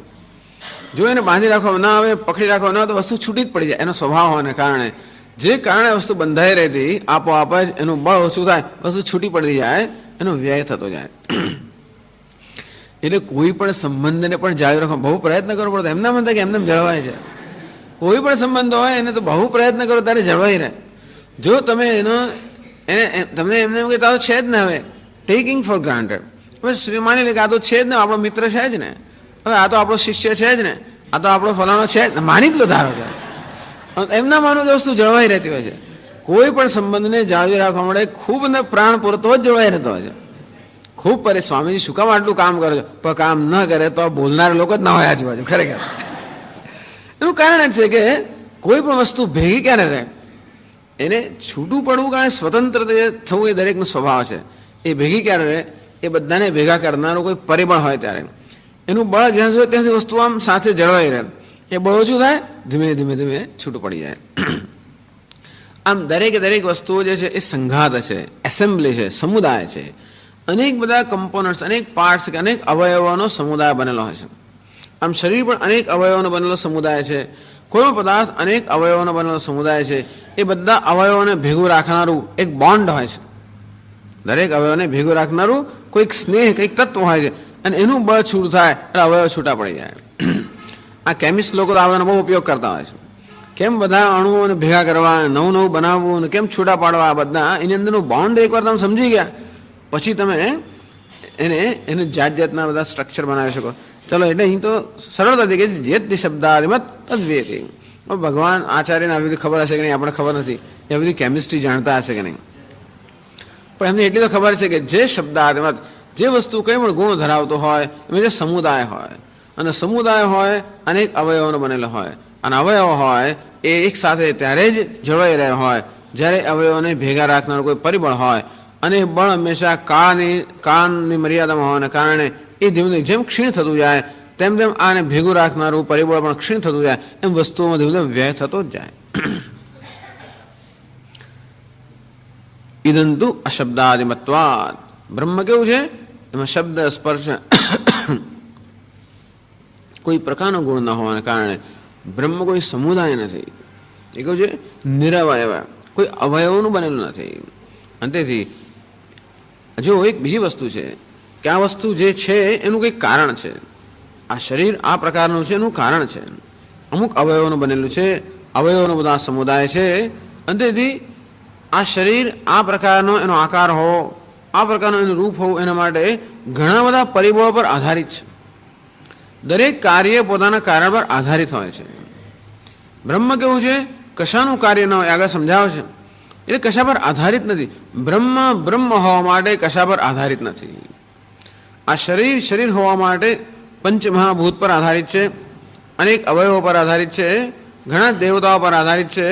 અને તેથી એમનું એક પરિબળ જે છે એ પરિબળનો અનુગ્રહ ન હોય તો આ શરીર જેવું છે તેવું ના રહી શકે. આમ દરેક પદાર્થ પોતે છે એ માટે અનેક બધા પરિબળો પર આધારિત છે. જ્યાં સુધી એ પરિબળો કામ કરતા હોય ત્યાં સુધી આ પદાર્થનો આ પ્રકારનો આકાર હોય, આનો એવો ગુણ હોય, એનો એવો ધર્મ હોય, એની ક્રિયા હોય. અને એ પરિબળો જ્યારે ન હોય તો ક્ષીણ થતા જાય. તેમ તેમ આ પદાર્થ પણ ધીમે ધીમે ક્ષીણ થતો જાય. અને તેથી કહે છે યદ્ શબ્દાદિમત તદ્વેદી. જે કે સમુદાય છે, શબ્દ વગેરે ગુણ ધરાવે છે, એમાં વ્યય થવાનો. ઇદંતુ અશબ્દાદિમત્વાદ. બ્રહ્મ કોઈ પણ નિર્ગુણ છે, આ તો સર્વ ગુણોથી પર છે, કોઈ ગુણની મર્યાદામાં નથી. આમ નિર્ગુણ કહે એટલે આપણને લાગે આ તો ગુણ વગરનું છે. એ આપ કે બ્રહ્મ में तो कोई गुण ही नहीं है, इसमें तो कोई रस ही नहीं है, એવું નથી. ગુણ વગરનું નિર્ગુણ અર્થ નહીં કે ગુણ તો નગુણ છે. આપણે એમ કહે કે આ નગુણ નથી. નિર્ગુણ અર્થાત સર્વ ગુણથી પર. ગુણ પણ હંમેશા વસ્તુને મર્યાદિત કરતી હોય છે. આમ આ સર્વ મર્યાદાઓથી પર છે. એ સર્વ ગુણથી પર હોય છતાં પણ સર્વ ગુણમાં પણ છે, સર્વ ગુણમાં વ્યાપ્ત છે, અને સાથે સાથે સર્વ ગુણની મર્યાદાથી પર છે. ન વ્યયથી ન ક્ષીયતે. તેથી એમાં કોઈ વ્યય થતો નથી, એનો ક્ષય થતો નથી. અતએવ છે નિત્યમ. અને એટલા જ માટે બ્રહ્મ કેવું છે? નિત્યમ. અવ્યય હોવાના કારણે, વ્યય ન થતો હોવાના કારણે નિત્ય છે. અવ્યય કેમ છે? કોઈ પ્રકારનો ગુણ ન હોવાના કારણે, એ સમુદાય ન હોવાના કારણે, કશા પર આધારિત ન હોવાના કારણે એ અવ્યય છે. અવ્યય હોવાના કારણે, વ્યય થતો ન હોવાના કારણે, ક્ષય ન થતો હોવાના કારણે અવિનાશી છે, નિત્ય છે. અતએવ છે નિત્યમ યદ્દિવ્યેતિ તદ અનિત્યમ. જેમાં વ્યય થતો હોય, જે ક્ષીણ થતું હોય એ ક્યારેક નષ્ટ થઈ જવાનું. બ્રહ્મ કેવું છે? અવ્યય છે, અવિનાશી છે. આ બ્રહ્મ એટલે આત્મા. હું જ આ કોની વાત થઈ રહી છે? આત્માની વાત થઈ રહી છે. હું મારા જ વાસ્તવિક તત્વની વાત થઈ રહી છે. બ્રહ્મ એટલે કે અન્યની વાત નહીં થઈ રહી. અર્થાત હું કેવો છું? અશબ્દમાં સ્પર્શમાં રૂપમાં વ્યય છું. આત્માને સ્પર્શી ન શકાય, આત્માને સૂંઘી ન શકાય, સ્વાદ ન લઈ શકાય, જોઈ ન શકાય, અને એને સાંભળી ન શકાય. જે કોઈ વસ્તુને સાંભળીએ, જેને પણ જોઈએ, જેને પણ અનુભવીએ, જેને પણ સ્પર્શ કરીએ, એ આત્માથી અન્ય જ હોવું જોઈએ. આત્માને પ્રકાશિત હોવું જોઈએ. આત્મા કેવો છે? આ સને પ્રકાશિત કરનાર છે. જેને કારણે શબ્દ સ્પર્શ રૂપ રસ ગંધનું આપણે જ્ઞાન થાય છે, એ સર્વ શબ્દ સ્પર્શ વગેરે પ્રકાશિત કરનાર આત્મા અર્થાત હું કે ચૈતન્ય આ સર્વ ગુણોની મર્યાદાથી પર છે. અને તેથી એ બધાની અસરથી મુક્ત છે. જે શસ્ત્ર હોય, વસ્તુઓ છેદાઈ શકે, વસ્તુઓ બળી શકે, વસ્તુઓ કંઈ પણ થાય, આ સર્વ પરિબળોની અસરથી મુક્ત હોવાના કારણે આત્મા હું અવ્યય છું, અને તેથી નિત્ય છું. ઇદંતુ ન વ્યેતિ અતઃ નિત્યમ. અને માટે આત્મા નિત્ય છે. પછી આગળ કહે છે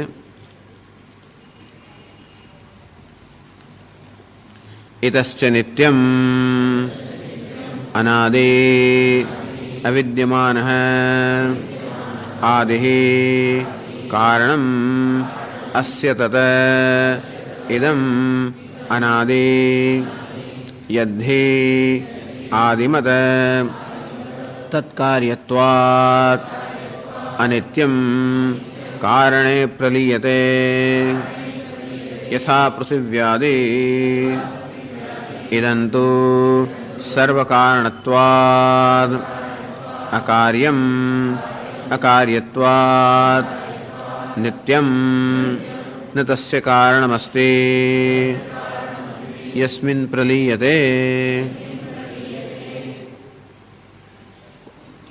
જો આત્મતત્વ પર વિચાર કરવાની સુંદર પ્રક્રિયા બતાવે છે. ઇતસ્ય નિત્યમ, આત્મતત્વ પરમ બ્રહ્મ ઇતસ્ય નિત્યમ. આ બીજું પણ એક કારણ છે જેથી આત્મા નિત્ય છે.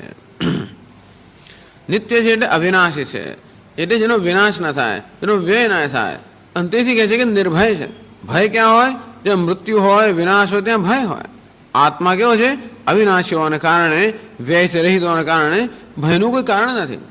જેનો વિનાશ થાય એ હું હોઈ જ ન શકું, જેનો વ્યય થાય તે હું ન હોઈ શકું, જેનો ક્ષય થાય એ હું નથી. અને તેથી આ રીતે મનુષ્ય આ બધા ક્ષયમાંથી, ભયમાંથી, એ બધા વસ્તુઓમાં, એ બધા ખ્યાલમાંથી મુક્ત થઈ શકે. ઇતસ્ય નિત્યમ, આત્મતત્વ ઇતસ્ય, આ બીજું પણ કારણ છે જેથી આત્મતત્વ નિત્ય છે. કેમ? કારણ કે અનાદિ. આત્મા કેવો છે? અનાદિ છે. અનાદિ કોને કહેવાય? અવિદ્યમાન આદિ યસ્ય સહ અનાદિ. જેનો આદિ નથી એને કહેવાય છે અનાદિ. આદિને કહેવાય છે કારણમ. આદિ એટલે કે કારણ. આદિનો તો પ્રારંભ પણ થાય, આદિ શબ્દનો તો કારણ પણ થાય. જેનો પ્રારંભ નથી. આત્માનો, પરમ બ્રહ્મનો પ્રારંભ નથી. એવો એક પણ સમયનો જ્યારે ન હોય. નત્વેવાહમ જાતુનાસમ નત્વમ નેમે જનાધિપાહ. હે અર્જુન, એવો કોઈ સમય નહોતો જ્યારે હું ન હતો. એવો ક્યારેય સમય ન હતો જ્યારે તું ન હતો. એવો કોઈ સમય નહોતો જ્યારે આ કોઈ ન હતા. અર્થાત એવો સમય ક્યારેય ન હતો જ્યારે આત્મા ન હતો. તેથી કેવો છે? અનાદિ છે. એનો આદિ નથી, એનો પ્રારંભ નથી, અને એટલા જ માટેની ઉત્પત્તિ નથી, એટલા જ માટેનું કારણ નથી. એટલે કેમ આત્મા છે? બીજા બધા આપણે કેમ પૂછી શક્યા? ઘડો કેમ છે? તો કે માટી છે માટે. માટી કેમ છે? પૃથ્વી તત્વ છે એટલે માટે. પૃથ્વી કેમ છે? જળ તત્વ છે માટે. હું પિતા કેમ છું? પુત્ર છે માટે. માતા કેમ છું? પુત્ર છે માટે. આમ હું કશાય માટેનું દરેક કારણ હોય છે જીવનમાં. કારણ વગરની કોઈ વસ્તુ હોતી જ નથી. વસ્તુ કેમ છે એનું કારણ છે. અને આત્મા કેમ છે, ઈશ્વર કેમ છે, તો કે છે એનું કોઈ કારણ નથી. પણ બ્રહ્મ સત્યમ જ્ઞાન અનંતમ એવું કેમ છે? એ સત્ય કેમ છે? જ્ઞાન સ્વરૂપ કેમ છે? અનંત કેમ છે? આનંદ સ્વરૂપ કેમ છે? તો કે છે. કેમ છે? એનો કોઈ ઉત્તર નથી. છે. એટલે આ બધી કારણની કે પ્રશ્નની પરંપરા પણ અહીંયા બંધ થઈ જાય. અને એટલા માટે બધી વસ્તુઓ કેમ છે એનો આપણે ઉત્તર આપી શકતા નથી હોતા. છે. બ્રહ્મ પણ કેવું છે? શા માટે છે? તો કે છે. બીજી બધી વસ્તુઓ કેમ છે? તો કે આત્મા છે. આત્મા કેમ છે? તો કે આત્મા છે. આ જગત છે કેમ? કારણ કે હું છું. હું કેમ છું? તો કે છું. આમ છું સ્વરૂપ છું. એ છે માટે કોઈ કારણ નથી. બીજી બધી વસ્તુઓ કેમ છે? કારણ કે છે. છે કેમ છે? તો કે છે. તેથી સત સ્વરૂપ આત્મા હોવાને કારણે એનું કારણ નથી, આદિ નથી, માટે અનાદિ છે. યદ્ધિ આદિમત તત્કાર્યત્વાત અનિત્યમ. એ કહે છે કે જેનો પણ પ્રારંભ થયો હોય, જેનો પણ આદિ હોય, એ કેવું છે? કાર્યત્વાત. એ કાર્ય છે, કશાકમાંથી ઉત્પન્ન થયેલું છે. અંતેથી પુત્ર છે એટલે શું છે? એનો આદિ હોવો જોઈએ. અંતેથી એની ઉત્પત્તિ છે. અનિત્યમ, અને માટે એ અનિત્ય છે. શા માટે? કારણે પ્રલીયતે. આ ઘડો જે છે એનો આદિ છે, ક્યારેક ઉત્પન્ન થયો છે, પણ અનિત્ય છે. એક દિવસ એવો આવશે જ્યારે આ ઘડો પોતાના કારણ માટીમાં લીન થઈ જ જવાનો. તમે ઘડાને રાખી મૂકો 100 વર્ષ 500 વર્ષ, આમ છૂટો પડી જશે. એની માટી ધીમે ધીમે ધીમે છૂટું પડીને માટી બની જશે. મેં કહ્યું એ પ્રમાણે જે કોઈ વસ્તુ માટીને આ આકારમાં રાખે છે, એ પરિબળ જેમ જેમ ક્ષીણ થતું જાય તેમ તેમ ધીમે ધીમે એ પોતાના મૂળ સ્વરૂપમાં જતું રહે. એટલે કાર્યનો એક સ્વભાવ છે કે આજે કે કાલે પોતાના કારણની અંદર લીન થઈ જવાનું. કે કારણ જ કાર્ય બનેલું છે. માટી જ ઘડો બની છે. આ વસ્તુ બનવા માટે શ્રમ હોય છે હંમેશા. આ માટીને ઘડાના રૂપમાં રહેવા માટે કોઈનો કોઈ શ્રમ થતો હોય છે. ક્યાં સુધી શ્રમ, ક્યાં સુધી એ વસ્તુ ટકાવી રાખે? કોઈક દિવસે છોડી દેવાનો શ્રમ. અંતેથી એ ઘડો જે અત્યારે છે એ પોતાના મૂળ કારણ માટીમાં પાછો લીન થઈ જવાનો. એટલે કે છે કારણે પ્રલીયતે યથા પૃથિવ્યાદિ.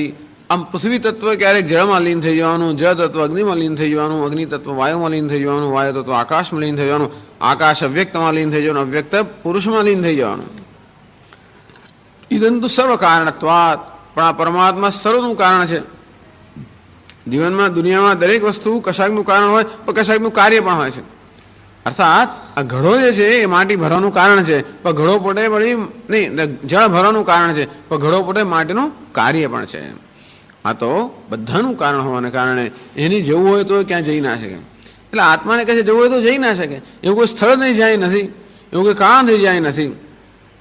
અંતેથી ઈશ્વરનું કારણ હોવાને કારણે એનું કોઈ લય નથી. માટે કેવું છે? અવિનાશી, નિત્ય છે. ઇદંતુ સર્વ કારણત્વાત અકાર્યમ અકાર્યત્વાત નિત્યમ ન તસ્ય કારણમસ્તિ યસ્મિન પ્રલીયતે. આત્માનું કોઈ એવું કારણ જ નથી જેમાં એનો લય થાય. પછી આગળ કહે છે તથા અનંતમ અવિદ્યમાનઃ અંતઃ કાર્યમ અસ્ય તદનંતમ યથા કદલ્યાદેઃ ફલાદિ કાર્યોત્પાદનેનાપી અનિત્યત્વં દૃષ્ટં ન ચ તથાપી અંતવત્વં બ્રહ્મણઃ અતોપી નિત્યમ. વળી બ્રહ્મ કેવું છે? અનંત. અનંત જેનો અંત નથી. એટલે કહે છે કે તથા અનંતમ અવિદ્યમાન અંત યસ્ય તદ અનંતમ. જેનો અંત જ નથી એને અનંત કહેવામાં આવે છે. અંત શબ્દનો અર્થ કાર્ય પણ થાય. આદિ શબ્દનો અર્થ પ્રારંભ થાય અને કારણ પણ થાય. અંત શબ્દનો અર્થ અંત થાય અને જોડે જોડે કાર્ય પણ થાય.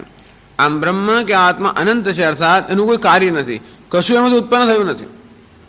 આ જગત પણ બ્રહ્મથી ઉત્પન્ન થયું નથી, અર્થાત બ્રહ્મમાં કોઈ પરિવર્તન થયું નથી, નહીતર બ્રહ્મ પણ ક્ષીણ થઈ જાય. એટલે કહે છે કે એ દૃષ્ટાંત આપે છે જે કારણ હોય એ પણ ધીમે ધીમે ક્ષીણ થઈ જ જવાનું. યથા કદલ્યાદેઃ ફલાદિકાર્યોત્પાદનેનાપી અનિત્યત્વં દૃષ્ટમ. જેમ કે કોઈ કેળ હોય તો કેળનો આપણે છોડ હોય કે વૃક્ષ હોય, એ પણ ફળ આવ્યા પછી ધીમે ધીમે એનો પણ નાશ થાય. બહુ 2 વર્ષ સુધી કેળમાંથી કેળા મળે, પછી ના મળે, પછી એ કેળ જે છે એનો પણ નાશ થઈ જાય. આમ જે કાર્ય છે એ કારણને ઉત્પન્ન કરતાં કરતાં પોતે પણ એ પ્રક્રિયામાં નષ્ટ થઈ જતું હોય છે. કોઈ પણ વૃક્ષ હોય ફળ આપ્યા જ કરે, આપ્યા જ કરે, આપ્યા જ કરે, ક્યાં સુધી આપવાનું છે?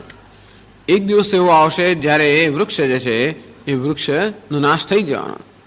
આમ જે કારણ છે જેમાંથી કાર્ય જન્મતું હોય એ કાર્યને જન્મ આપતા આપતાની પ્રક્રિયામાં એ કારણનો પણ ધીમે ધીમે ક્ષય થતો જ હોય છે. અંતેથી બ્રહ્મ કેવું છે? અનંતમ, અર્થાત એનું કોઈ કાર્ય નથી, કશી વસ્તુ બ્રહ્મથી ઉત્પન્ન થઈ નથી, માટે એનો કોઈ એનોમાં કોઈ ક્ષય નથી. એ કારણથી પણ બ્રહ્મ કેવું છે? અનંત છે, એટલે કે અવિનાશી છે. ન તથાપી અંતવત્વમ બ્રહ્મણ અતોપી નિત્યમ. અને અનંત હોવાને કારણે બ્રહ્મ કેવું છે? નિત્ય છે. પછી મહતઃ પરમ ધ્રુવમ એ સમજાવે છે આગળ. મહતઃ મહત્તત્વાત બુદ્ધ્યાખ્યાત પરમ વિલક્ષણમ નિત્ય વિજ્ઞપ્તિ સ્વરૂપત્વાત સર્વસાક્ષી સર્વભૂતાત્મત્વાદ બ્રહ્મ ઉક્તમ હિ એષ સર્વેષુ ભૂતેષુ ઇત્યાદિ. મહત પરમ ધ્રુવમ. મહતની આગળ સમજાવવામાં આવ્યું મહત અર્થાત સમષ્ટિ બુદ્ધિ. મહત મહત્વાત બુદ્ધ્યાખ્યાત પરમ એટલે કે વિલક્ષણમ. ટૂંકમાં જે મહત તત્વ છે સમષ્ટિ બુદ્ધિ છે એના કરતાં પણ કેવું છે? પર છે. વિલક્ષણમ નિત્ય વિજ્ઞપ્તિ સ્વરૂપત્વાત. આત્મા કેવો છે? નિત્ય વિજ્ઞપ્તિ સ્વરૂપ હૈ, નિત્ય જ્ઞાન સ્વરૂપ હૈ. અર્થાત જે સતત જ્ઞાન સ્વરૂપ હોવાને કારણે સર્વને પ્રકાશિત કરનાર છે. સર્વ સાક્ષી. આત્મા સર્વનો સાક્ષી છે. આ મહત તત્વનો પણ સાક્ષી છે, બુદ્ધિનો પણ સાક્ષી છે. યો બુદ્ધે પરતસ્તુ સહ. આ મહત્નો અર્થ બુદ્ધિ કરવામાં આવે તો બુદ્ધિનો પણ સાક્ષી કોણ છે? આત્મા. બુદ્ધિની સર્વવૃત્તિઓને ઉજાડનાર કોણ છે? એ જ પરમાત્મા. અને તેથી બુદ્ધિમાં સતત પરિવર્તન થયા કરતું હોય એનો સાક્ષી છે સર્વ પરિવર્તનથી રહિત, બુદ્ધિની સર્વ મર્યાદાઓથી રહિત. જે વસ્તુ પ્રકાશિત હોય એના કોઈ ધર્મ પ્રકાશકને ન લાગુ પડે. અને તેથી સર્વસાક્ષી. પણ બ્રહ્મ સર્વસાક્ષી કેમ કહેવાય? કે જે સર્વભૂતાત્મત્વાદ, સર્વનું સર્વભૂતાત્મત્વાત પ્રાણી માત્રનો આત્મા હોવાને કારણે બ્રહ્મ સર્વનું સાક્ષી છે. સર્વ સાક્ષી હોવાને કારણે બુદ્ધિથી પણ પર છે, કારણ કે બુદ્ધિને પણ ઉજાળનાર છે. જે ઉજાળનાર હોય કે દ્રષ્ટા હોય તો પ્રકાશક હોય, એ પ્રકાશથી હંમેશા ચઢિયાતું હોય. અને બ્રહ્મ કહે છે મહત પરમ, મહતથી પણ પર છે, અર્થાત સમગ્ર જગતથી પર છે, સમગ્ર જગતનો આધાર છે, સમગ્ર જગતનો સાક્ષી છે, સમગ્ર જગતને સત્તા સ્ફૂર્તિ પ્રદાન કરનાર છે. એ જ કહેવામાં ઉત્તમ એ છે સર્વેશુ ભૂતેશુ, પ્રાણી માત્રમાં એ જ પરમ બ્રહ્મ આત્મરૂપે રહેલું છે, સર્વનું સાક્ષી છે. પછી ધ્રુવમ એ સમજાવે છે આગળ. ધ્રુવમ છે કૂટસ્થમ નિત્યમ ન પૃથિવ્યાદિવત આપેક્ષકમ નિત્યત્વમ. ધ્રુવ એટલે કૂટસ્થમ નિત્યમ. બે પ્રકારના નિત્ય હોય છે, એક પ્રવાહ નિત્ય અને બીજું કૂટસ્થ નિત્ય. એટલે કે આ જેમ નદીનું પ્રવાહ નિત્યત્વ હોય, નદી એની જણાય ખરી પણ સતત બદલાતી હોય છે. આમ નદીના પ્રવાહમાં સતત પરિવર્તન થતું હોવા છતાં પણ આપણે એ પરિવર્તન ન દેખાતું, આપણે એમ લાગે કે આ નદી કેવી છે, નિત્ય છે, એની જ નદી છે. ખરેખર એની હોતી નથી, એ જણાય છે એની, પણ એની હોતી નથી. આને કહે છે પ્રવાહ નિત્યત્વ. બ્રહ્મ કેવું છે? કૂટસ્થ નિત્ય, અર્થાત એવી આપેક્ષિક નિત્યત્વ નથી, એ કૂટસ્થ નિત્ય છે. અશબ્દમ અસ્પર્શમ અરૂપમ અવ્યયમ તથા અરસમ નિત્યમ અગંધવચ્ચ અનાદિ અનંતમ મહત પરમ ધ્રુવમ. આવું જે બ્રહ્મ તત્વ છે એનું એટલા માટે સૂક્ષ્મ છે. જે વસ્તુ ક્ષીણ થતી હોય એને આપણે સરળતાથી જાણી શકીએ, જેમાં શબ્દ સ્પર્શ કોઈ ગુણ હોય એને આપણે જાણી શકીએ, જે કાર્ય હોય એને આપણે જાણી શકીએ, કારણ હોય એને આપણે જાણી શકીએ. અર્થાત આપણને જાણી શકવા માટેના જે કંઈ પ્રકારના ગુણો હોવા જોઈએ એ સર્વ ગુણથી રહિત હોવાને કારણે બ્રહ્મ જાણવું અત્યંત કઠિન છે. એટલે કેવળ ઉપનિષદમાં ને બીજે બધે આ પ્રક્રિયાનું વર્ણન કરવામાં આવે છે કે જે કોઈ વિષયતયા ન જાણી શકાય, જે અવિષયતયા જાણવાનું છે. આમ જ્ઞાન પ્રાપ્ત કરવાની આપણી એક સામાન્ય પદ્ધતિ હોય કે હું જ્ઞાતા છું અને આ જ્ઞાનનો વિષય છે. આમ જ્ઞાતા અને જ્ઞેય આ બે વચ્ચેનો ભેદ એ દ્વૈત જ્ઞાન આ પરમ બ્રહ્મમાં શક્ય નથી.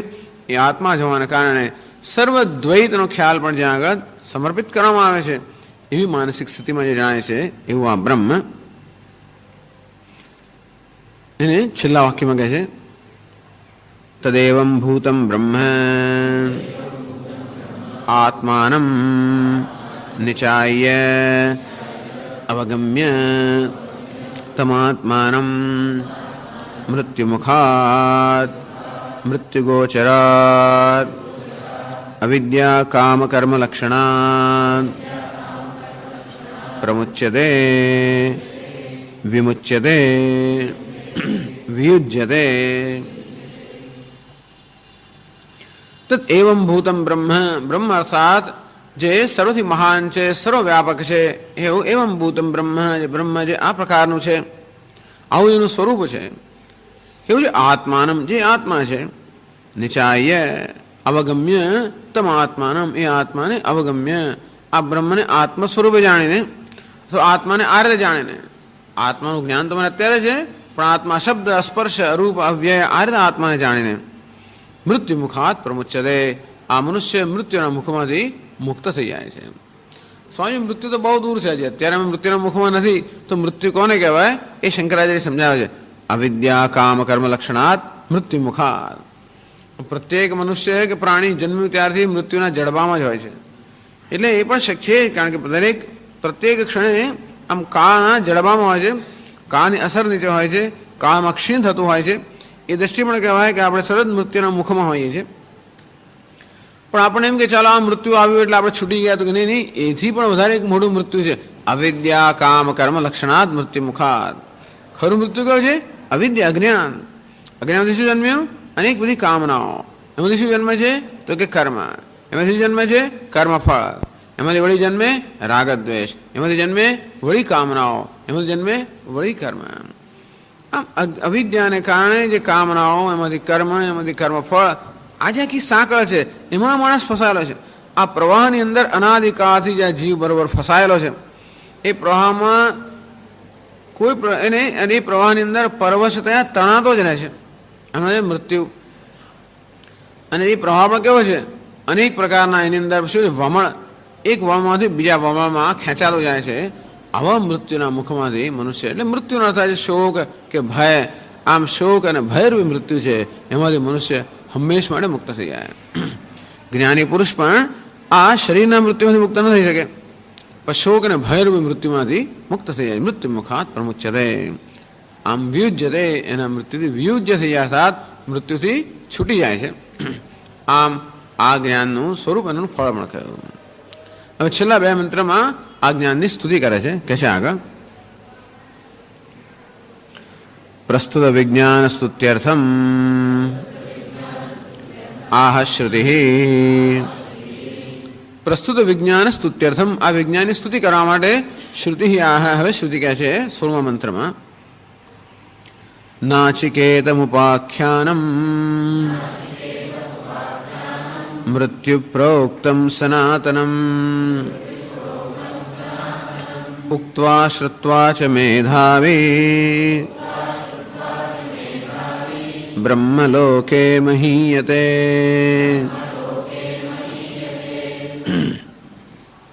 નાચિકેતમ ઉપાખ્યાન, ઉપાખ્યાન આ 3 વલ્લી રૂપી જે ઉપાખ્યાન છે, અર્થાત આ જે વ્યાખ્યાન છે, નાચિકેતમ એ નાચિકેત ઉપાખ્યાન કહેવામાં આવે છે. નાચિકેત નચિકેતા વડે પ્રાપ્ત થયેલું, મૃત્યુ પ્રોક્તમ મૃત્યુ વડે કહેવાયેલું, યમરાજા વડે કહેવાયેલું અને નચિકેતા વડે પ્રાપ્ત થયેલું આ જે ઉપાખ્યાન છે, આ જે ઉપદેશ છે 3 વલ્લીનો. સનાતનમ જે સનાતન છે, અર્થાત સનાતન જ્ઞાન એ જેનો વિષય છે એવું આ જે સનાતન ઉપાખ્યાન છે.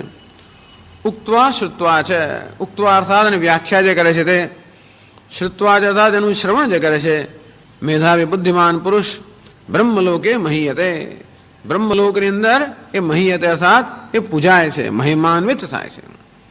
અર્થાત આ કઠોપનિષદની 3 વલ્લીનું વ્યાખ્યાન કરનાર કે એનું શ્રવણ કરનાર બંને બ્રહ્મલોકની અંદર મહિમાન્વિત થાય છે. આ રીતે જ્ઞાનની સ્તુતિ કરવામાં આવે છે. કહે છે શંકરાચાર્યજી, નાચિકેતમ નચિકેતસા પ્રાપ્તમ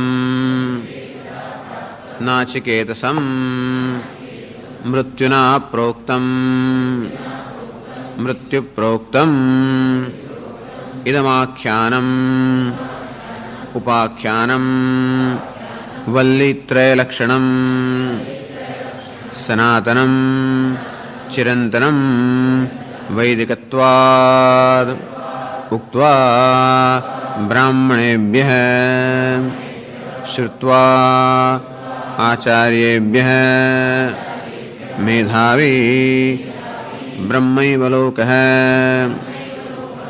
બ્રહ્મલોકઃ તસ્મિન મહીયતે આત્મભૂતઃ ઉપાસ્યો ભવતિ ઇત્યર્થઃ.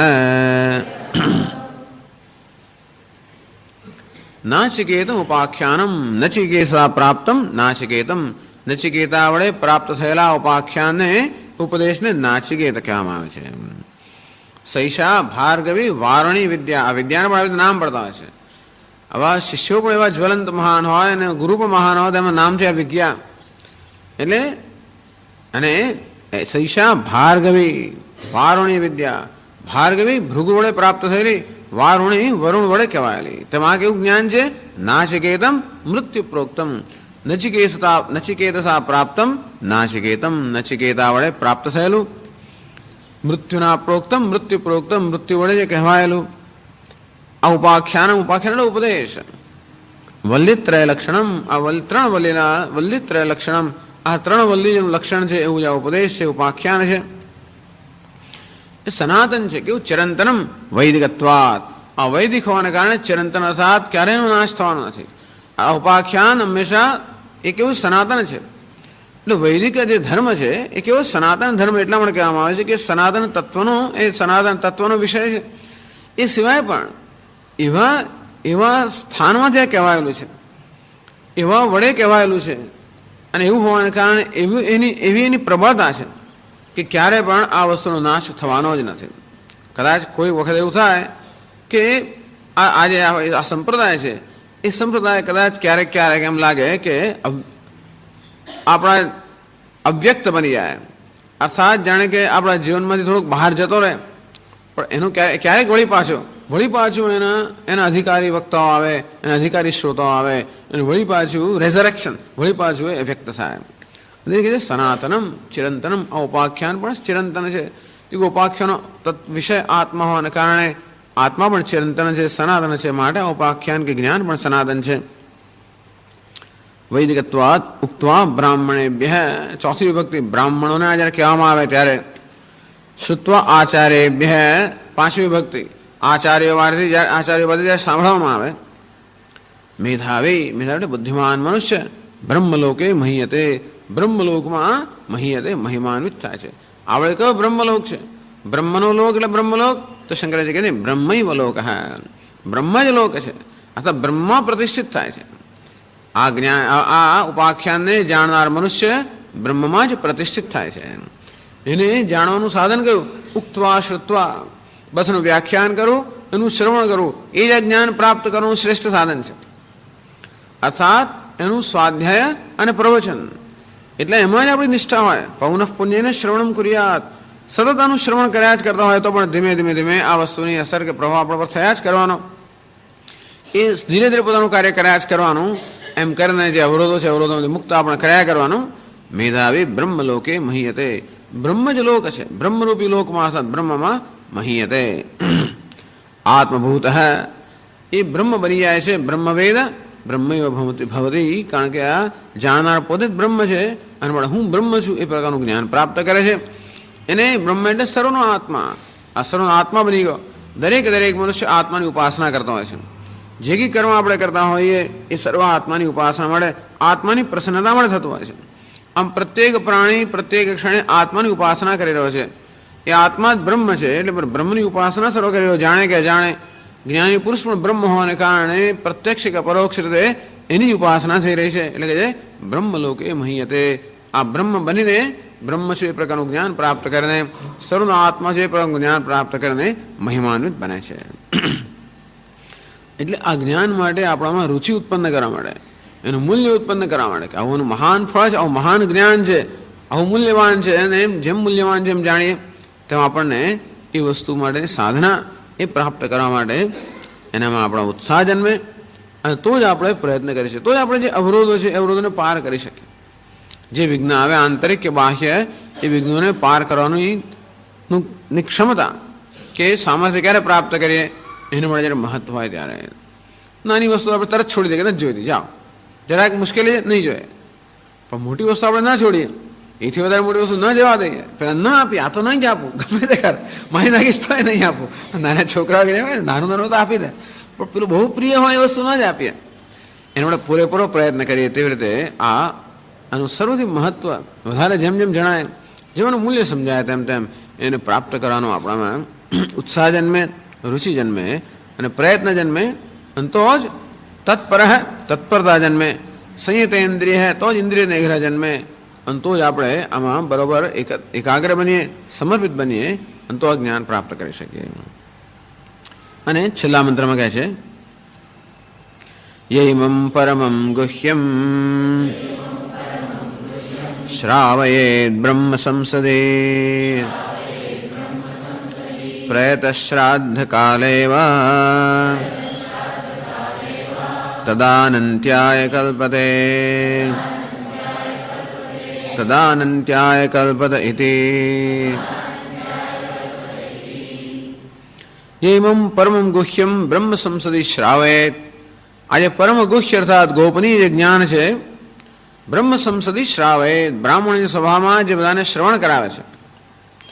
પ્રયત પોતે પવિત્ર બનીને, શુદ્ધ બનીને, શ્રાદ્ધ કાલે એવા શ્રાદ્ધ જ્યારે થઈ રહ્યું હોય તે વખતે આ વસ્તુનું શ્રવણ જ્યારે કરાવે, તદ આનંત્યાય કલ્પતે, આ એનું જે શ્રવણ કરાવવાની પ્રક્રિયા અથવા શ્રાદ્ધ છે, આનંત્યાય કલ્પતે, એ આ મનુષ્ય અનંત બનાવે છે.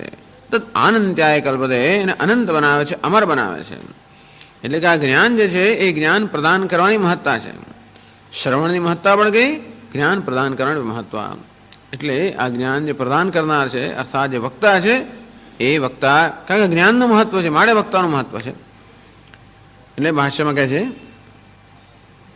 યહ કશ્ચિત ઇમં ગ્રંથમ પરમં પ્રકૃષ્ટમ ગુહ્યમ ગોપ્યમ શ્રાવયેર ગ્રંથતઃ અર્થતશ્ચ બ્રાહ્મણાનાં સંસદે બ્રહ્મ સંસદે પ્રયતઃ શુચિ ભૂત્વા શ્રાદ્ધકાલેવ શ્રાવયેદ ભુંજાનાનાં તત શ્રાદ્ધમ અસ્ય આનંત્યાય અનંતફલાય કલ્પતે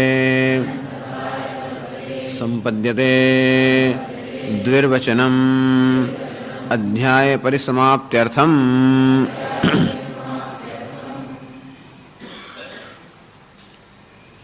યહ કશ્ચિત જે કોઈ હોય ઇમમ આ ગ્રંથ જે છે 3 વલ્લીનો પરમમ પ્રકૃષ્ટમ એમ લાગે આ કઠોપનિષદ તો સમાપ્ત થઈ ગયું, પણ આ 3 વલ્લીનો ગ્રંથ છે, એક ગ્રંથ છે, એની સમાપ્તિનું આ ફળ કહે છે. આ પરમ એટલે પ્રકૃષ્ટ આ ગ્રંથ છે. ગુહ્યમ અર્થાત અત્યંત ગોપનીયમ છે, અર્થાત મહાન રહસ્ય હોવાના કારણે, ખૂબ મૂલ્ય હોવાના કારણે જે આ વસ્તુ ગોપનીય છે, છુપાઈને રાખવા યોગ્ય છે, ગમે તેને આપવા યોગ્ય નથી. શ્રાવયેદ ગ્રંથતઃ અર્થતશ્ચ શ્રાવયેદ. તો ખાલી એનો પાઠ જ ગ્રંથતઃ માત્ર આ મંત્રનો પાઠ જ કરે, અર્થતઃ અથવા તો આ મંત્રોની વ્યાખ્યા કરે, એમ કરીને શ્રાવયેદ એ લોકોને સંભળાવે. ક્યાં સંભળાવે? બ્રહ્મ સંસદી. તો બ્રાહ્મણાનામ સંસદી બ્રહ્મ સંસદી, આ બ્રાહ્મણની સભા હોય એમાં સંભળાવે. કે તો માત્ર એનો પાઠ કરે કે અર્થપૂર્વક સમજાવે. પ્રયતઃ શુચિ ભૂત્વા, એ શ્રોતા વક્તા કેવો છે? પ્રયતઃ અર્થાત શુદ્ધ બનીને પવિત્ર બનીને. આ એક વસ્તુ. અથવા શ્રાદ્ધ કાલે, એ ક્યારે પણ બ્રાહ્મણની સભાઓ સંભળાવે ત્યારે, અથવા શ્રાદ્ધ કાળ, એટલે આ ગ્રંથનું હવે શ્રાદ્ધ કાળ માટે એક મહત્વ છે. શ્રાદ્ધ કાલે એવા શ્રાવયેત, શ્રાદ્ધ જ્યારે થઈ રહ્યું હોય ત્યારે ખાસ કરીને ભુંજાનાનામ, શ્રાદ્ધ વખતે જ્યારે ભોજન થઈ રહ્યું હોય. આમ શ્રાદ્ધમાં સામાન્ય આપણે બ્રાહ્મણોને નિમંત્રિત કરતા હોઈએ છીએ. એ બ્રાહ્મણોમાં જ આપણા પિતૃઓ જે છે, પિતૃઓનું આવાહન થતું હોય છે.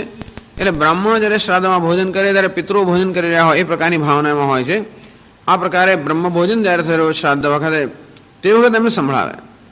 ટૂંકમાં શ્રાદ્ધ વખતે જો આનો પાઠ કરવામાં આવે કે આને સંભળાવવામાં આવે, તદ આનંત્યાય કલ્પતે, ત્યારે તદ એટલે શ્રાદ્ધ, એ શ્રાદ્ધ, તદ એટલે એ જે શ્રવણ કરવામાં છે તે આનંત્યાય કલ્પતે અનંત ફલાય કલ્પતે અનંત ફલાય સંપદ્યતે. તો એનું શ્રાદ્ધ અથવા તો જે શ્રવણ કરાવવાની આ પ્રક્રિયા છે એને અનંત ફળ પ્રાપ્ત કરાવનારી બને છે. અનંત તદાનંત્યાય કલ્પતે દ્વિર્વચન 2 વાર કહેવામાં આવ્યું.